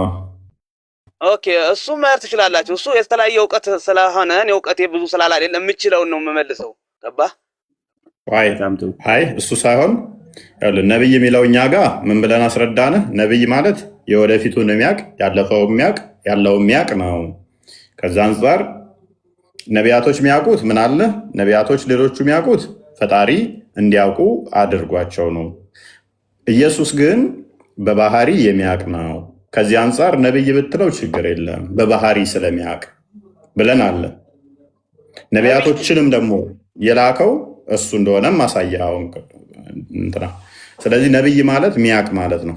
የወደፊቱን የሚያውቅ የሚተነብይ፣ ወደፊት ያለውን ትንቢት የሚናገር እንዲህ ይፈጸማል፣ እንዲህ ይሆናል፣ እንዲህ ይመጣል፣ ቅያማ እንደዚህ ይደርሳል፣ እንደዚህ ከመድረሱ በፊት እንዲህ ይፈጠራል፣ ወደፊት እንደዚህ ይመጣል፣ እንደዚህ እያለ የሚናገር ነው። አንድም ሰው ከዚህ አንጻር ወደፊቱን አውቆ የሚናገር እንደመሆኑ ነቢይ የሚለው ሊነገር ይችላል። ከነቢያቱ እንዳንዱ ግን አይደለም። ነቢያቶችንም የላከው ራሱ ክርስቶስ ነው ብለን አስረዳን። እዚህ ላይ ግልጽ ከሆነልህ ወደ ሁለተኛው ጥያቄ መሄድ እንችላለን። የተግባባ ነው። ምንድን ነው የተግባባ ነው? ነቢያቶች የወደፊትንም የሚያውቁ ያለፈውንም የሚተነብዩ ነቢያቶች ናቸው።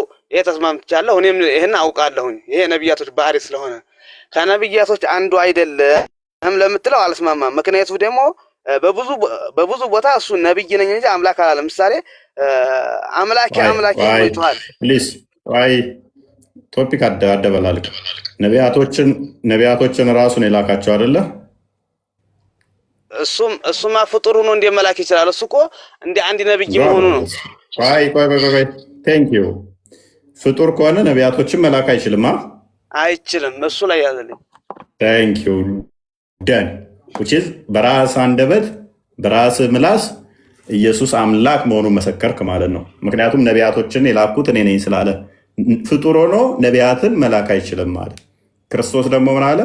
ነቢያቶችን እኔ ልካለሁ እናንተም ትገድላላችሁ ብሎ የተናገረበታል።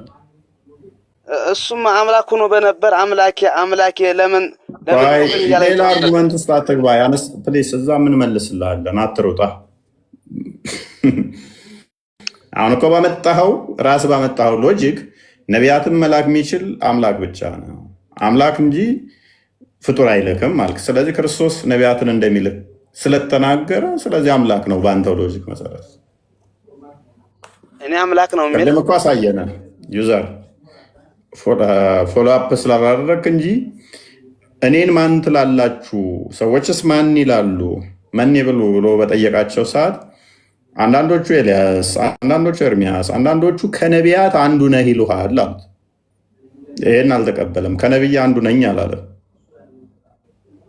ምክንያቱም ነቢይ ዘጸጋ ስላልሆነ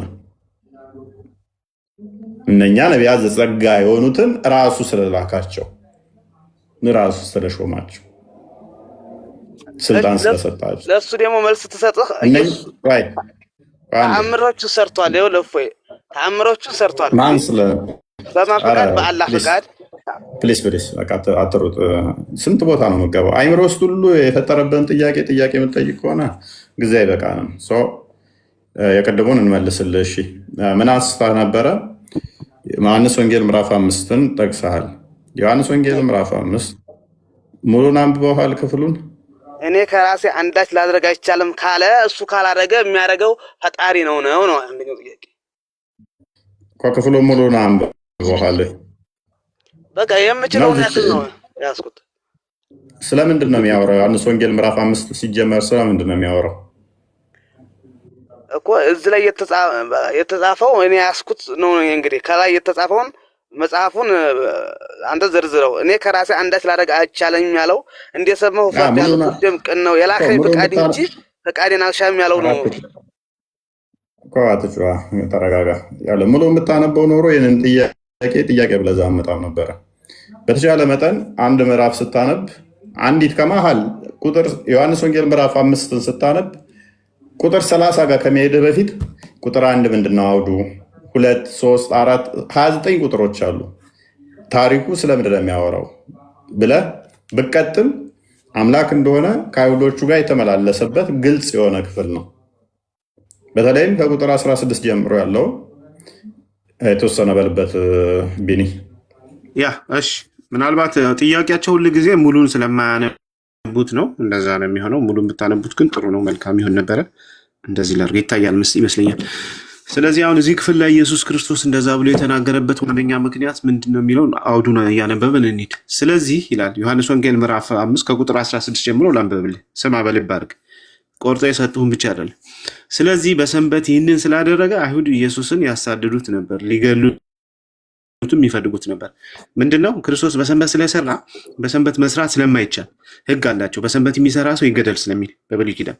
ስለዚህ ሊገሉት ይፈልጉ ነበር። ክርስቶስ አሁን እዚህ ጋር ምን ብሎ እንደተናገረ ልብ ብለህ ስማ። ማን ነው በሰንበት የሚሰራው? በብሉይ ኪዳን ጊዜ እነሱ የሚያምኑት ምንድነው? እግዚአብሔር ብቻ ነው ሰንበትን የሚሰራው። ሰውን ስለሚያስተዳድር ሰስቴን ስለሚያደርግ በሰንበትም በምን የሚሰራው እግዚአብሔር ነው። ሕግም የተሰራው ለሰው ነው እንጂ ለአምላክ አይደለም። ገብቷል? ለምሳሌ አትግደል ይላል አይደለ? መጽሐፍ ቅዱስ አትግደል ይላል። አትግደል የሚለው የሚሰራው ለሰው ነው እንጂ ለእግዚአብሔር አይደለም። እግዚአብሔር ይገላልም ያድናልም ስለተባለ በሕጉ አይያዝም። ስለዚህ ኢየሱስ ክርስቶስ ምን አላቸው መሰለ? እንዴት በሰንበት ትሰራለህ? ሙሴ እኮ ጽፎልናል፣ በሰንበት የተሰራ ሰው ይገደል ብሎናል ሲል ኢየሱስ ግን እንዲህ አላቸው፣ አባቴ እስከዛሬ ይሰራል እኔም ደግሞ እሰራለሁ ብሎ መለሰላቸው። ምክንያቱም በሰንበት የሚሰራው ማን ነው? አምላክ ብቻ ነው። ስለዚህ ክርስቶስ አምላክ ነኝ ብሎ እየነገራቸው ነው። እንግዲህ ተመልከት፣ አሁን እንደዚህ ብሎ ሲናገር አይሁዳውያን ገብታችኋል፣ እንደናንተ አይደሉም። እንግዲህ ሰንበትን ስለሻረ ብቻ አይደለም፣ ነገር ግን ደግሞ ራሱን ከእግዚአብሔር ጋር አስተካክሎ እግዚአብሔር አባቴ ነው ስላለ፣ ስለዚህ አይሁድ ሊገሉት አብዝተው ይፈልጉ ነበር። ምን አለ? በሰንበት ስለሻረ ብቻ ሳይሆን ራሱን ከእግዚአብሔር ጋር አስተካክሎ እግዚአብሔር አባቴ ነው፣ በሰንበት የሚሰራው እግዚአብሔር ነው፣ በሰንበት የሚሰራው አምላክ ነው፣ እኔም ደግሞ እሰራለሁ ብሎ ስላለ ሊገሉት ይፈልጉ ነበር ብሎ ዮሐንስ አስቀመጠልን። ከዛ ኢየሱስ መለሰ። አሁን ብዙ አማልክት ያለ እንዳይመስላቸው ኢየሱስ ክርስቶስ ያው አንዱ አምላክ ከአብ ወጥቶ የመጣ እንደሆነ እንዲገባቸው እንዲህ ብሎ መለሰላቸው። ቁጥር 19 ላይ ይታይ ከሆነ ስለዚህም ኢየሱስ መለሰ እንዲህ አላቸው፣ እውነት እውነት እላችኋለሁ አብ ሲያደርግ ያየውን ነው እንጂ ወልድ ከራሱ ሊያደርግ ምንም አይቻለውም። ያ የሚያደርገውን ሁሉ ደግሞ እንዲሁ ወልድ እንዲሁ ደግሞ ያደርጋል። ምን አለ ኢየሱስ? አብ ሲያደርግ ያየውን ወይም ደግሞ ከአባቱ ያየውን ነው ልጅ የሚያደርገው። ማየት ሲባል ዝም ብሎ አብ ሲሰራ አይቶ ወልድ ይሰራል ማለት አይደለም። አብ እንደሚሰራው ወልድ ይሰራል ማለት ነው። ገብቷል? ሲያደርግ ያየውን እንጂ ወልድ ከራሱ ማድረግ ምንም አይቻለውም ማለት ለምንድን ነው? እግዚአብሔር እኛ አንድ ነው ብለን እናምናለን። አንድ ፈቃድ ነው ያለው ብለን እናምናለን። የአብ ፈቃድ የወልድ ፈቃድ ነው ብለን እናምናለን። ሁለት አማልክት የለንም። ስለዚህ አብ የሚሰራውን ነው ወልድ የሚሰራው። ለምን? ወልድ ማለት የአብ ቃሉ ስለሆነ ቃሉ የእግዚአብሔር ቃል ነው ኢየሱስ ክርስቶስ ወይም ደግሞ ወልድ ወይ ልጁ የሚባለው። ስለዚህ አብ መስራት የሚፈልገው በማን በኩል ነው የሚሰራው? በቃሉ በኩል። ስለዚህ ከአብ ልብ የወጣውን ነገር በወልድ ቃልነት ይፈጸማል እንጂ ወልድ ደግሞ ከራሱ ሌላ ነገር አያደርግም። ለምሳሌ ልንገርህ፣ እግዚአብሔር ብርሃን ይሁን ብሎ ብርሃንን መፍጠር በሚፈልግበት ጊዜ ብርሃን ይሁን ሲል የእግዚአብሔር ቃል የሆነው ኢየሱስ ክርስቶስ ብርሃንን ያመጣል እንጂ ከቃሉ በተቃራኒ የራሱ ፍላጎት ኖሮት ጨለማን አይፈጥርም እያለ ነው። ስለዚህ ሲነግራቸው ምን እያለ ነው? ላስጨርስህ ብዬ ነው እንጂ ማዳምጥ ላስጨርስህ ብዬ ነው እንጂ አንተም እያወራህ ያለው ምንድን ነው? የቃሉ ነው እንጂ እግዚአብሔር ያለው ነው ኢየሱስ ይሰራል ነው የምትለው። ስለዚህ እኔ እግዚአብሔር ሌላ ኢየሱስ ሌላ ነው እንጂ በዛ አላምንም። አንተ ያው ላስጨርስህ ብዬ ዝም ብዬ የምንናገረው ነገር ምንድን ነው? እኮ እንዲገባ እኮ በደንብ እያስረዳው ነው። መከተል ካልቻልክ ችግሩ ያንተ ነው። ይዘር እግዚአብሔር ሌላ ኢየሱስ ሌላ ነው ብዬ ማምነው። እኛ አንድ አካል ብለን አናምንም። ኢየሱስ የእግዚአብሔር አብ ልጅ ነው ብለን ስለምናምን ማተር አያደርግም። እንደዛም ብለህ ብትረዳ ግን ትታረማለህ በኋላ አንድ አካል ብለን ስለምናምን። እሱማ ልጅ ታይሆን ማነው? እግዚአብሔር እኮ ልጅ የለውም። አሚሯችን ይሄን ያውቃል። ግን አባቴ ብሎ ስለሚጠራው ልጁ ነው አይባልም። እኔ እሱ ላይ አላምንም። ይሄ ልጅ መጮህ ብቻ እንደ ስራው አይምሯችን ስለሚያውቅ ልጅ ስለሌለው አልክ። የትኛው ነብይ ነው ልጅ የለውም ብሎ የሰበከ? የትኛው? አላህ ከሆነ ሙሐመድ ነው የነገረ። እሱ ጣዖት ነው። አንድ ነብይ አምላካችን ልጅ የለውም ያለ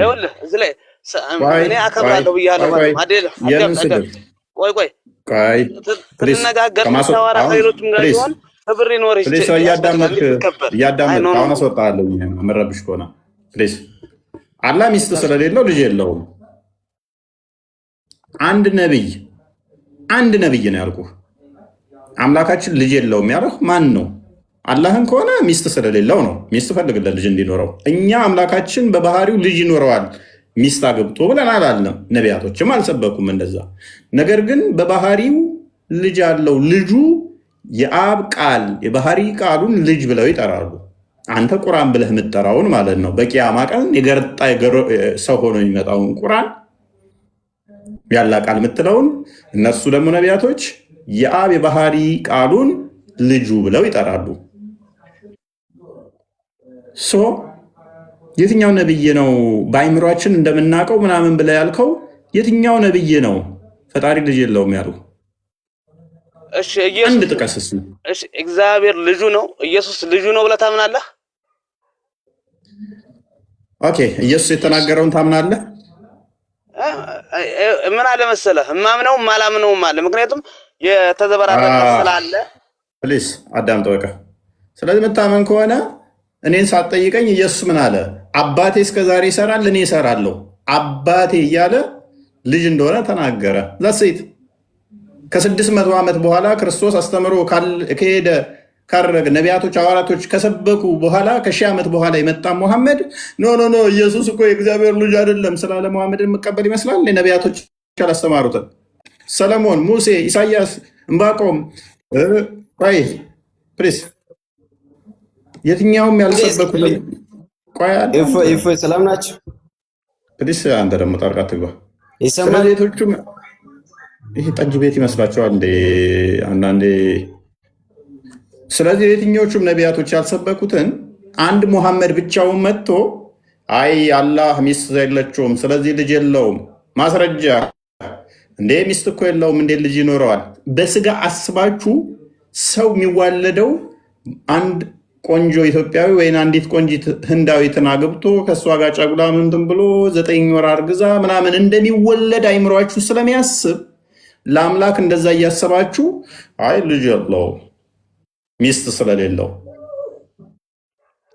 መረጃ ሱራ 601 ላይ ለእሱ ሚስት የሌለችው ሲሆን እንዴት ልጅ ይኖረዋል?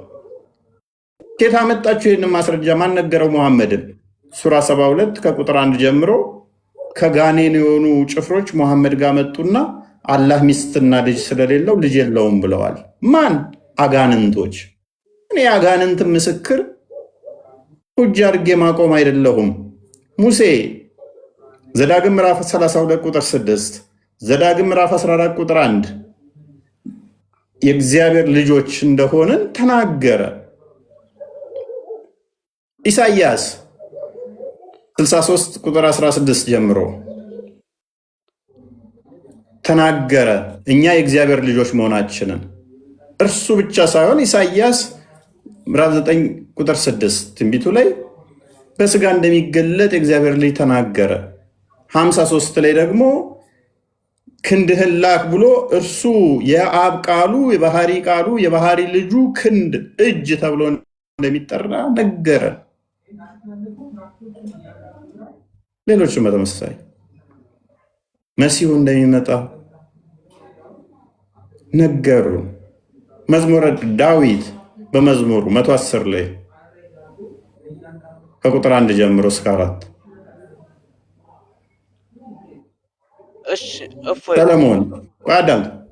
ሰለሞን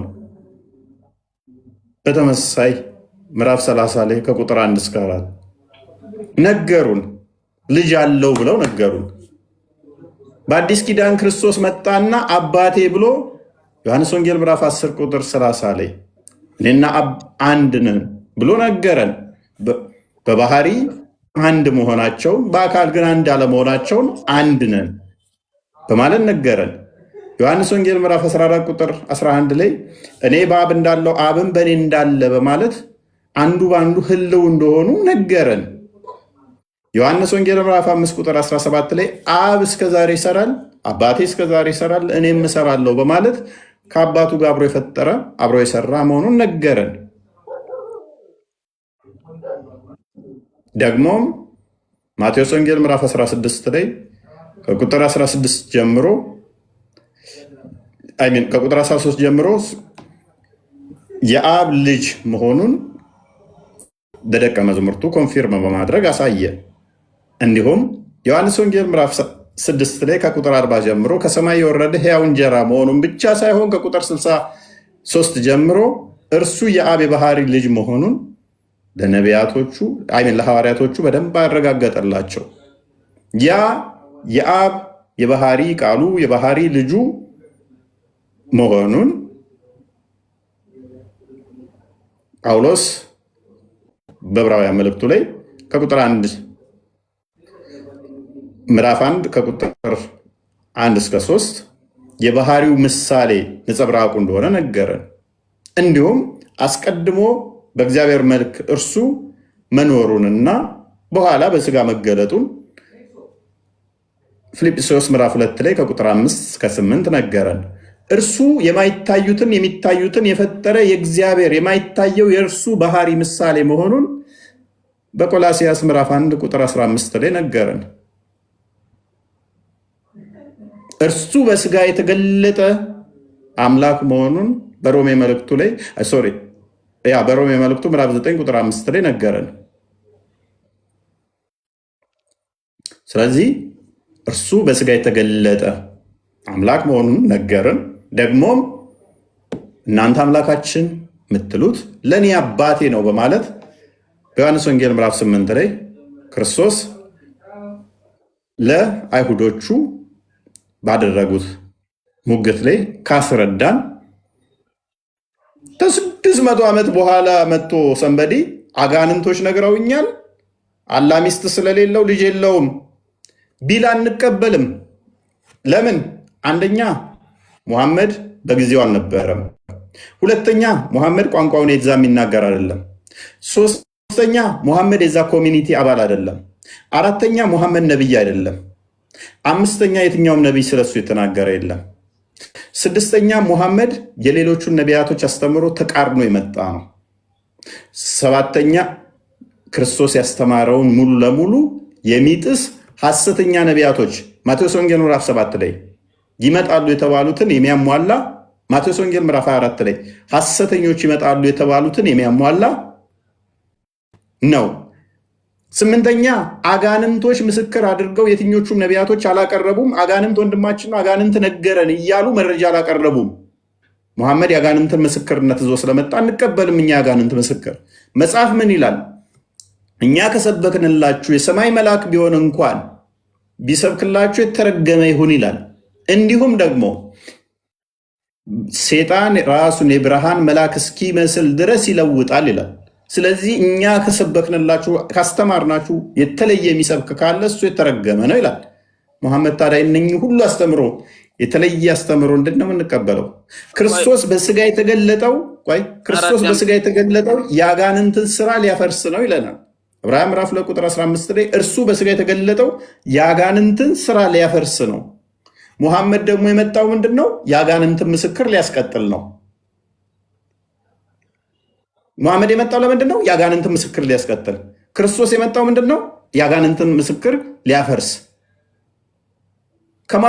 ሙሐመድ ከክርስቶስ 600 ዓመት በኋላ መጥቶ ክርስቶስ ያፈረሰውን የአጋንንትን አስተምሮ ሙሐመድ ደግሞ ተቀበለና የአጋንንት ምስክር ተቀባይ ነው፣ አላህ ልጅና ሚስት የለውም ብለዋል። መጽሐፍ ቅዱስ የተጻፈው ዮሐንስ ወንጌል ምዕራፍ 21 ቁጥር 30 አካባቢ ላይ ይህ የተጻፈው የእግዚአብሔር ልጅ እርሱም ክርስቶስ መሆኑን አምናችሁ እንድድኑ ነው ይላል። ምን? እርሱ የእግዚአብሔር ልጅ በስጋ እንደመጣ አምናችሁ እንድድኑ ነው መጽሐፉ የተጻፈው ይላል። ቁርአን ደግሞ ከ600 ዓመት በኋላ መጣና ሱራ 18 ላይ ቁጥር 4 ጀምሮ ቁርአን የተጻፈው አላህ ልጅ ይዘዋል ያሉትን ሊያስፈራራ ሊያስጠነቅቅ ነው ይላል። መጽሐፍ ቅዱስን ሊቃረን የመጣን መጽሐፍ አንድ ተራ መጽሐፍ ለምን ማምነው? እሺ እፎይ ከጨረስክ ያው ዝም ብዬ እንዲያረብሽ ብዬ ነው ማለት ሰው እያወራ መግባት ደስ ስለማይል ብዬ እሺ አዳም ይነበብልህ። ያው ነገር ግን ኢየሱስ እርሱ ክርስቶስ የእግዚአብሔር ልጅ እንደሆነ ታምኑ ዘንድ ምን መጽሐፉ ራሱ የተጻፈው ምንድን ነው? ኢየሱስ የእግዚአብሔር ልጅ መሆኑን ታምኑ ዘንድ አምናችሁ በስሙ ሕይወት ይሆንላችሁ ዘንድ ይህ ተጽፏል ይላል። ቁርአኑ ደግሞ ምን ይላል? 18:4 ሱራ 18:4 ቁርአኑስ ከዚህ ተቃራኒ ይመጣና አይ ቁርአን የተጻፈው ምን ሊል ነው ይለናል።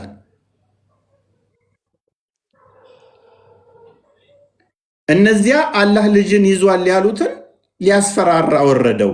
ቁርአን የወረደው ምንድነው? አላህ ልጅ ይዟል ያሉትን ለማስፈራራት።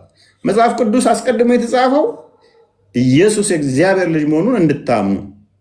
ስለዚህ እኔ አጋንንት ምስክር አልቀበልም። ተቃውሞ ዝም ብሎ ሊቃወም ሰንበዲ አዳምጦ እንዲህ ብላችሁ ታምናላችሁ? ኦኬ እንዲህ ብዬ ልቃወም እያለ የጻፈን አንድ ጸሐፊ ለምን አልቀበለው? ጓይድ ቢን እሺ እፎይ ያው ላዳምጥ ብዬ ነው ላስጨርስ ብዬ ነው እንጂ ያው ቋንቋ እየገባኝ አይደለም። ግን አንድ ብቻ አሁን ቅድም ስታወራ ሙሐመድ ከ600 ዓመት የመጣ እምነት ትላለህ። ነገር ግን ከአደም ጀምሮ ሙስሊም ነው። ማንኛውም ሰው ሙስሊም ሆኖ ነው የሚወለደው።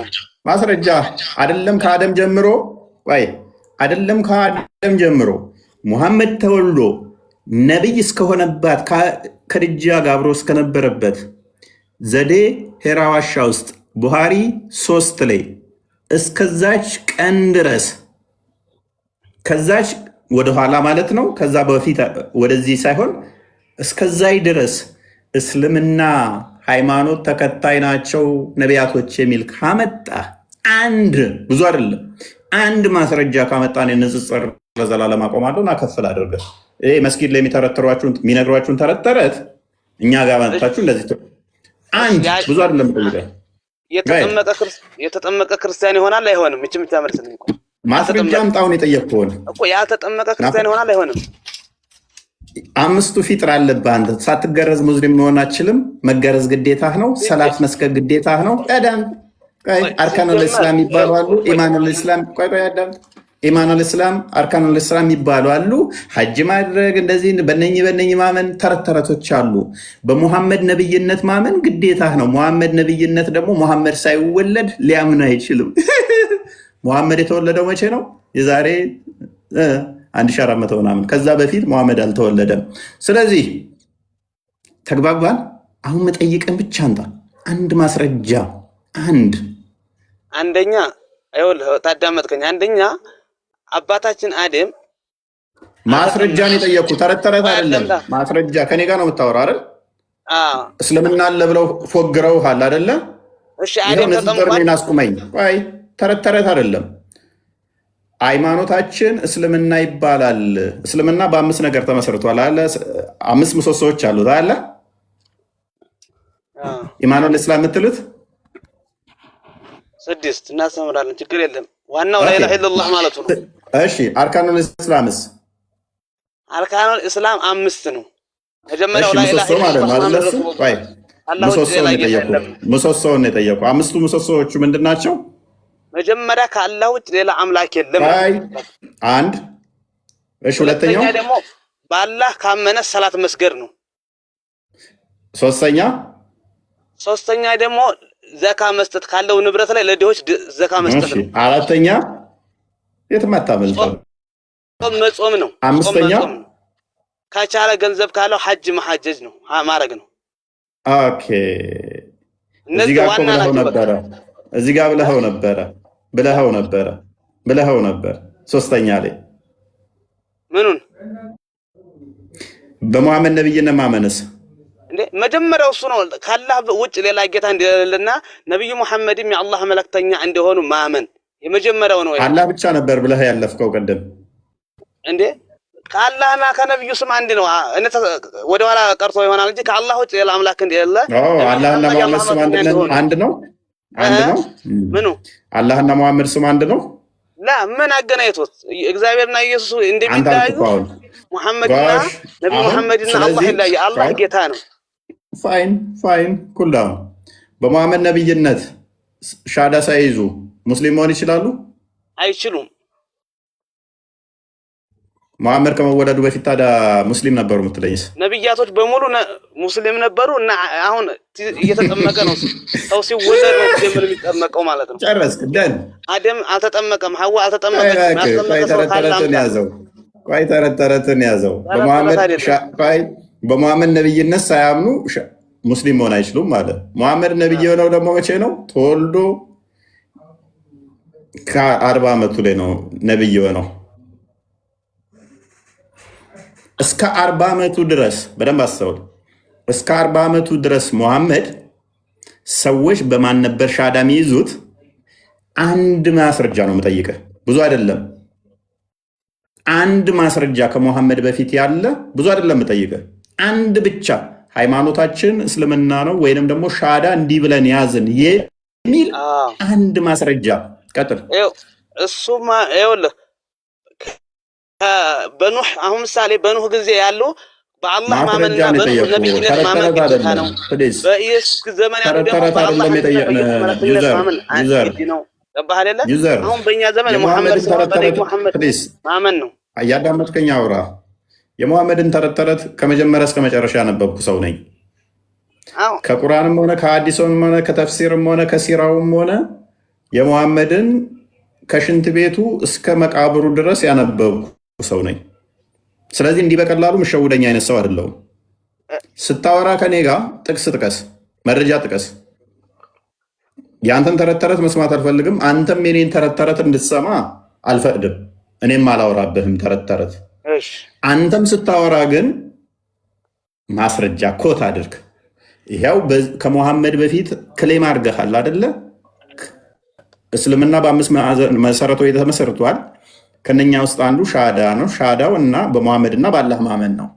መሐመድ ደግሞ 40 ዓመት ላይ ነው ነብይ የሆነው። እስከ 40 ዓመቱ ድረስ የነበሩ ሰዎች በማን ነበር ሻዳ የሚይዙት? አንድ ማስረጃ ብቻ።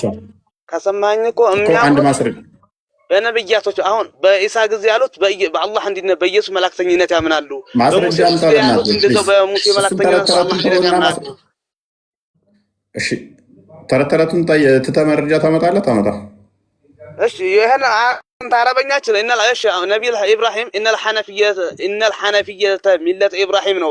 ቀጥተኛው መንገድ የሆነ ተከተል ኢብራሂም ነው። እሱ ደግሞ ሙስሊም ነው እና እሱን ታምናለህ አንተ? ታምናለህ? አይረዳህም። እሱንም ልሞግትህና እንዴት እንደማራግፍህ ላሳየህ። ቆይ ሎጂኩን ላሳየህ። ቆይ ተስማምቻለሁ። መሐመድ ኢብራሂም አይሁዲም አይደለም ክርስቲያንም አይደለም፣ ወደ ቀጥተኛው መንገድ የተዘነበለ ነው አይደለ? ሙስሊም ነው እንጂ ለምን አይሁዲ አይደለም? እሱ ሙስሊም ነው። ተስማማው። ሎጂኩ እንዴት እንደሚበላህ ላሳየህ። ቁርአን በአብርሃም ጊዜ ነበረ? የነሱ ደግሞ ተውራት ነው። ተውራት ዘቡር ጎበዝ ቁርአን በመሐመድ ጊዜ ነው የመጣው። ጎበዝ።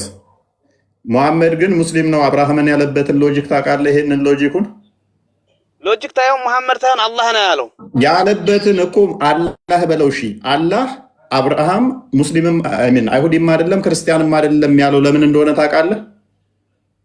ክርስቲያንም አይደለም አይሁድም አይደለም አልተባለም እኮ ሙስሊም ነው ነው ቀጥታ የተባለው ኢብራሂም እኮ ለምን እንዳለ ታውቃለህ? ማን ምን እንዳለ አላህ ኢብራሂም ምን እንዳለ ላስረዳ። እሺ በይ ምን ብለህናል? ባይዘ እስልምናን አፍርሰኸዋል። አሁንም ምን አልክ መሰለህ አንተ ተውራትና እንትን ነው በእነ ኢብራሂም ጊዜ ያለው አልክ። ቁርአን በሙሐመድ ጊዜ አይምን በአብርሃም ጊዜ አለ እንደ ብዬ ለጠየቁህ ምን አላቸው መሰላችሁ? ክርስቲያኖችና አይሁዶች ተከራከሩ። ክርስቲያኖቹ አብርሃም አባታችን ክርስቲያን ነው እምነቱ ብለው ተከራከሩ። አይሁዶቹ ደግሞ ኖ አብርሃም አባታችን ክርስቲያን አይደለም አይሁዲ ነው አሉ። ሙሐመድ ሁለቱንም ሰማቸው። በደንብ አስተውሉ ሙሐመድ እንዴት ሲሸውድ እንደነበረ።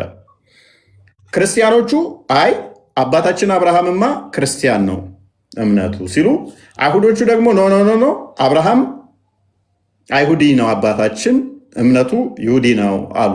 ሙሐመድ ከሁለቱም ሰማና አብርሃም ክርስቲያንም አይደለም አይሁዲም አይደለም እንደውም ሙስሊም ነው አለ። ለዚህ ማረጋገጫውን ደግሞ ምንድነው እሱ ሲባል ተውራትና ኢንጂል በአብርሃም ጊዜ አልወረዱም። ይሄንኛው ተሳስቶ በአብርሃም ጊዜ ነበሩ አለ። ቁርአኑ እንደዛ ለሚለው ኢንጂልና ተውራት በአብርሃም ጊዜ ስላልወረዱ አብርሃም ሙስሊም ነው አይሁድ ነው ክርስቲያን ነው ለማለት አይሆኑም ለመረጃ። ስለዚህ አብርሃም ሙስሊም ነው አለ።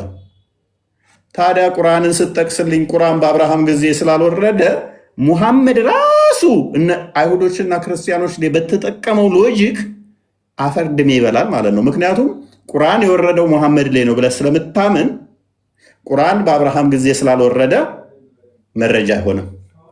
ቁርአን ጥቅሱን ልስጥህ። እፎይ አይቶ እፎይ ቁርአን ክፍሉን ልንገርህ።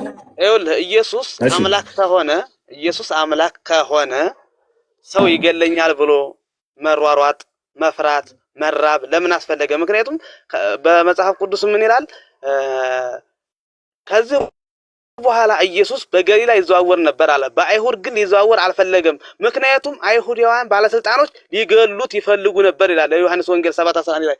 ሊገደል የሚሯሯጥ ከሰዎች የሚሸሸግ የሚራብ የሚጠማ እንዴት ፈጣሪ ይሆናል ብለህ ታምናለህ? ኦኬ አርጉመንት ትክክል አይደለም። ፓራፍሬዝ በስርዓት ብታደርገው ማለትም ጥቅሱ በስራ የሚለውን ብትል አሪፍ ነበረ። ጥቅሶች አንዳንዴ በስርዓት ካልተባሉ አስቸጋሪ ስለሚሆኑ ማለት ነው። ኤኒዌይስ ክርስቶስ እንዳይገሉኝ ብሎ የተሯሯጠበት እንትን ያለበት የለም። ነገር ግን ጊዜው ሳይደርስ ራሱን አሳልፎ አልሰጠም። ጊዜው ሲደርስ ግን ባይዞ ይሄ ሎጂክ ያስበላሃል። ክርስቶስ እውነተኛ የበጎቹ እረኛ ነው። ዮሐንስ ወንጌል ምዕራፍ 10 ላይ እንደሚናገረው እውነተኛ እረኛ ራሱ እንደሆነ በጎቹም ድምፁን እንደሚሰሙ እርሱም እንደሚያውቃቸው ስለ በጎቹም ነፍሱን አሳልፎ እንደሚሰጥ ክርስቶስ ተናግሯል። በጎቹን አርዶ የሚበላ እረኛ ሳይሆን ለበጎቹ ምግብ ሊሆን የመጣ እረኛ ነው። እኛ በጎቻችንን አደልበን አርደን ልንበላ ነው። ክርስቶስ የነፍሳችን እረኛ ግን የእኛን ነፍስ ሊያድን ስለኛ ነፍሱን እስከ መስጠት የወደደን ነው።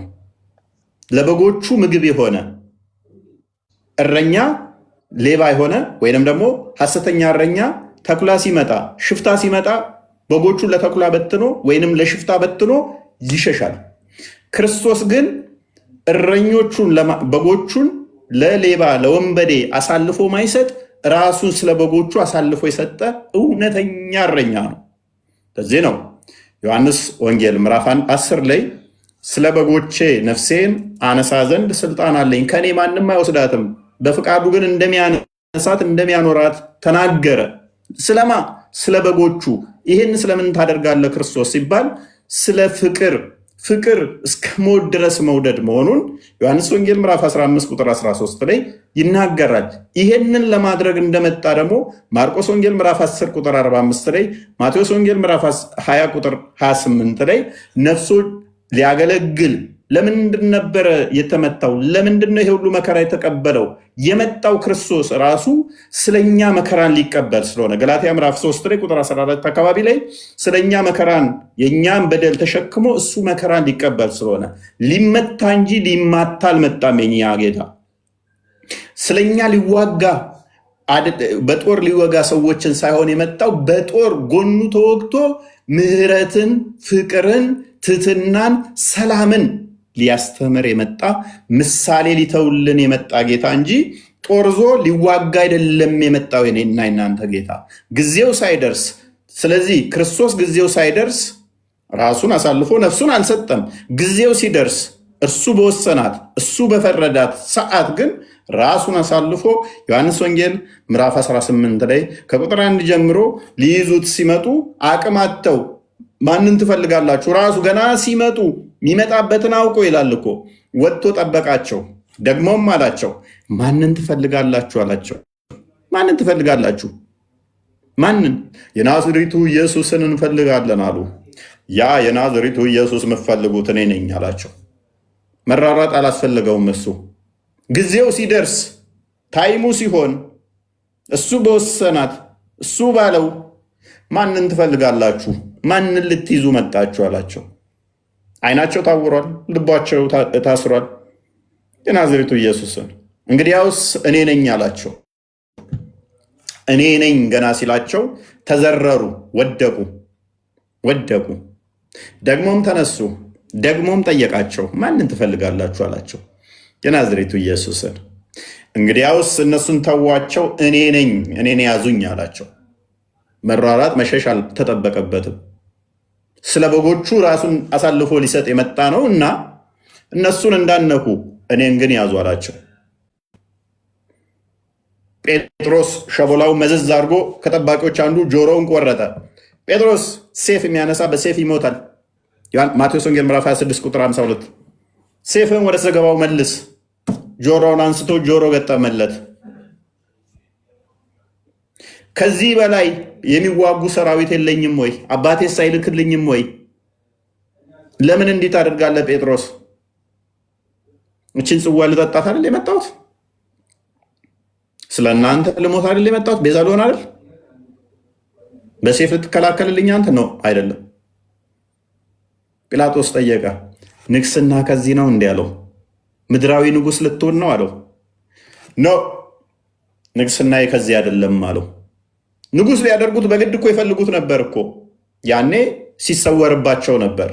እነሱ ንጉሥ አድርገው ሊሾሙት ነው። እሱ ንግስናው ከምድራዊ አይደለም። እነሱ የሚያስቡት ምድራዊ ንጉሥ ሊያደርጉት ነው። እሱ ንጉሥ ሲባል ምድራዊ ንጉሥ አይደለም። የነገስታት ንጉሥ የሆነ እርሱ የሁሉ አስገኝ ነውና፣ ስለዚህ ጊዜው ሳይደርስ ይሰወርባቸው ነበር። ጊዜው ሲደርስ ግን ራሱን አሳልፎ ስለነሱ ስለ ሁላችን ሰጥቷል በመስቀል ላይ እና እንደዛ ነው። ነገር ግን አንድ ታሪክ ልንገራችሁ። ስለ ወዳጆቹ ነፍስን ከመስጠት በላይ ከዚህ በላይ ምን አይነት ፍቅር አለ? ገና ጠላቶች ሳለን ግን ክርስቶስ ለእኛ ነፍሱን አሳልፎ እንደሰጠ ሮሜ መልእክቱ ላይ የሐዋርያ ቅዱስ ጳውሎስ ምዕራፍ 5 ከቁጥር 6 ጀምሮ አስቀምጦታል። ይሄም ደግሞ ፍቅር፣ ትህትናን፣ ይቅርታን ማስተማሪያ መሆኑን ጴጥሮስ በአንደኛ መልእክቱ ምዕራፍ 3 ላይ ከቁጥር 1 ጀምሮ እስከ ቁጥር 25 አካባቢ ዘርዝሮታል። ይህንንም ደግሞ ዲያቆኑ እስጢፋኖስ በተግባር በሐዋርያት ሥራ ምዕራፍ 7 ላይ ከቁጥር 54 ጀምሮ ተግብሮታል። እየወጉት ለሚወጉት እንኳን ምሕረትን የለመነ ጌታ ደቀ መዝሙሩ እስጢፋኖስ ምን ሲል ነበረ? ከሰባ እርድት አንዱ የሆነው ዲያቆኑ እስጢፋኖስ በድንጋይ ሲወግሩት ለሚወግሩት እንኳን የሚሰሩትን አያውቁምና ጌታ ሆይ ይቅር በላቸው ይል ነበር። የኔና የናንተ ጌታ ይሄ ነው።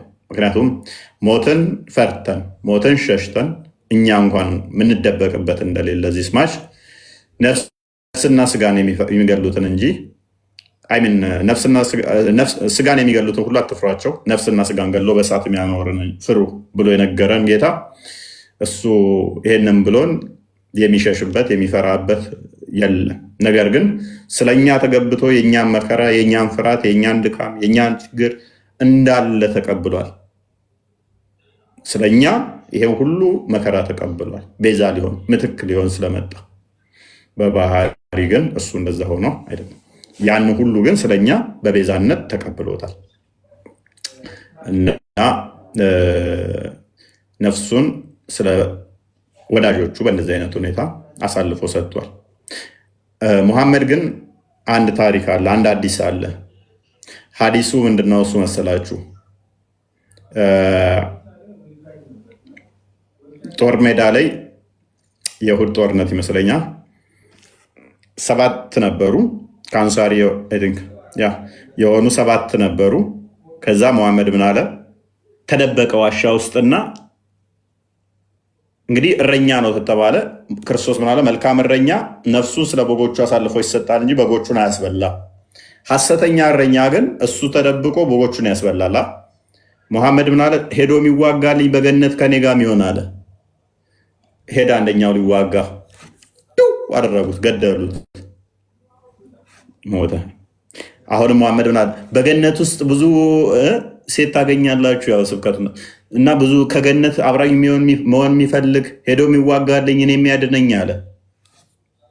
ሁለተኛው ሄደ አደረጉት። ሶስተኛም ሄደ አደረጉት። አራተኛም ሄደ። አምስተኛም ሄደ። ስድስተኛንም ላከ፣ ጨረሱት። ሰባተኛውንም በገነት ከኔ ጋር ቢሆን ይሄድልኛል። ሰባተኛውንም ገደሉት። በኋላ ለሌሎቹ ከዛኛው ወገን ያሉትን እንዳለ እንትኖች ከአንሳሪ ወገን ሐዲሱን አየዋል፣ ቼክ አድርገዋል። ታስጨረሰ በኋላ ዛሬ ፍትሃዊ ያላደረግኩም አለ። አስጨርሶ ከተመለሰ በኋላ ማለት ነው።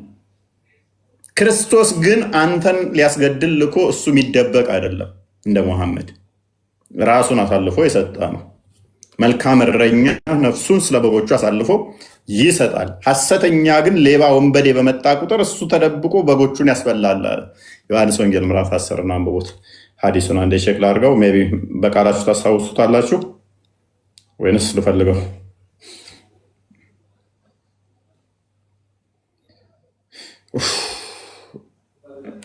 ቃልና ቢን ያላችሁ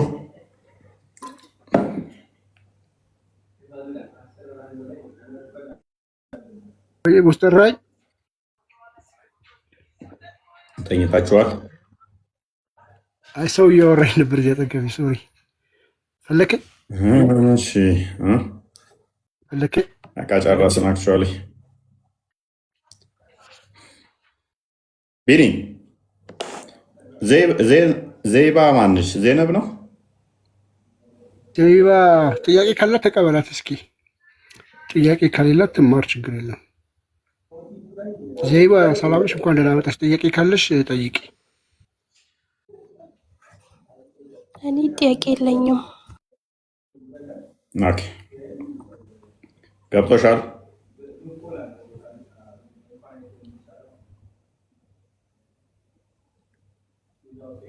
አንተ ብናኛ ኦኬ ሙስሊም 1789 መክፈል ትከፍታለህ? 1789 እሺ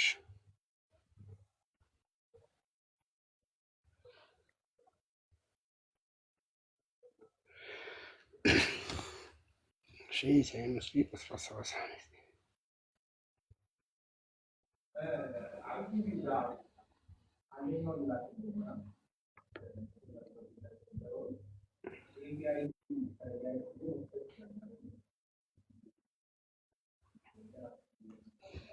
ካሜራ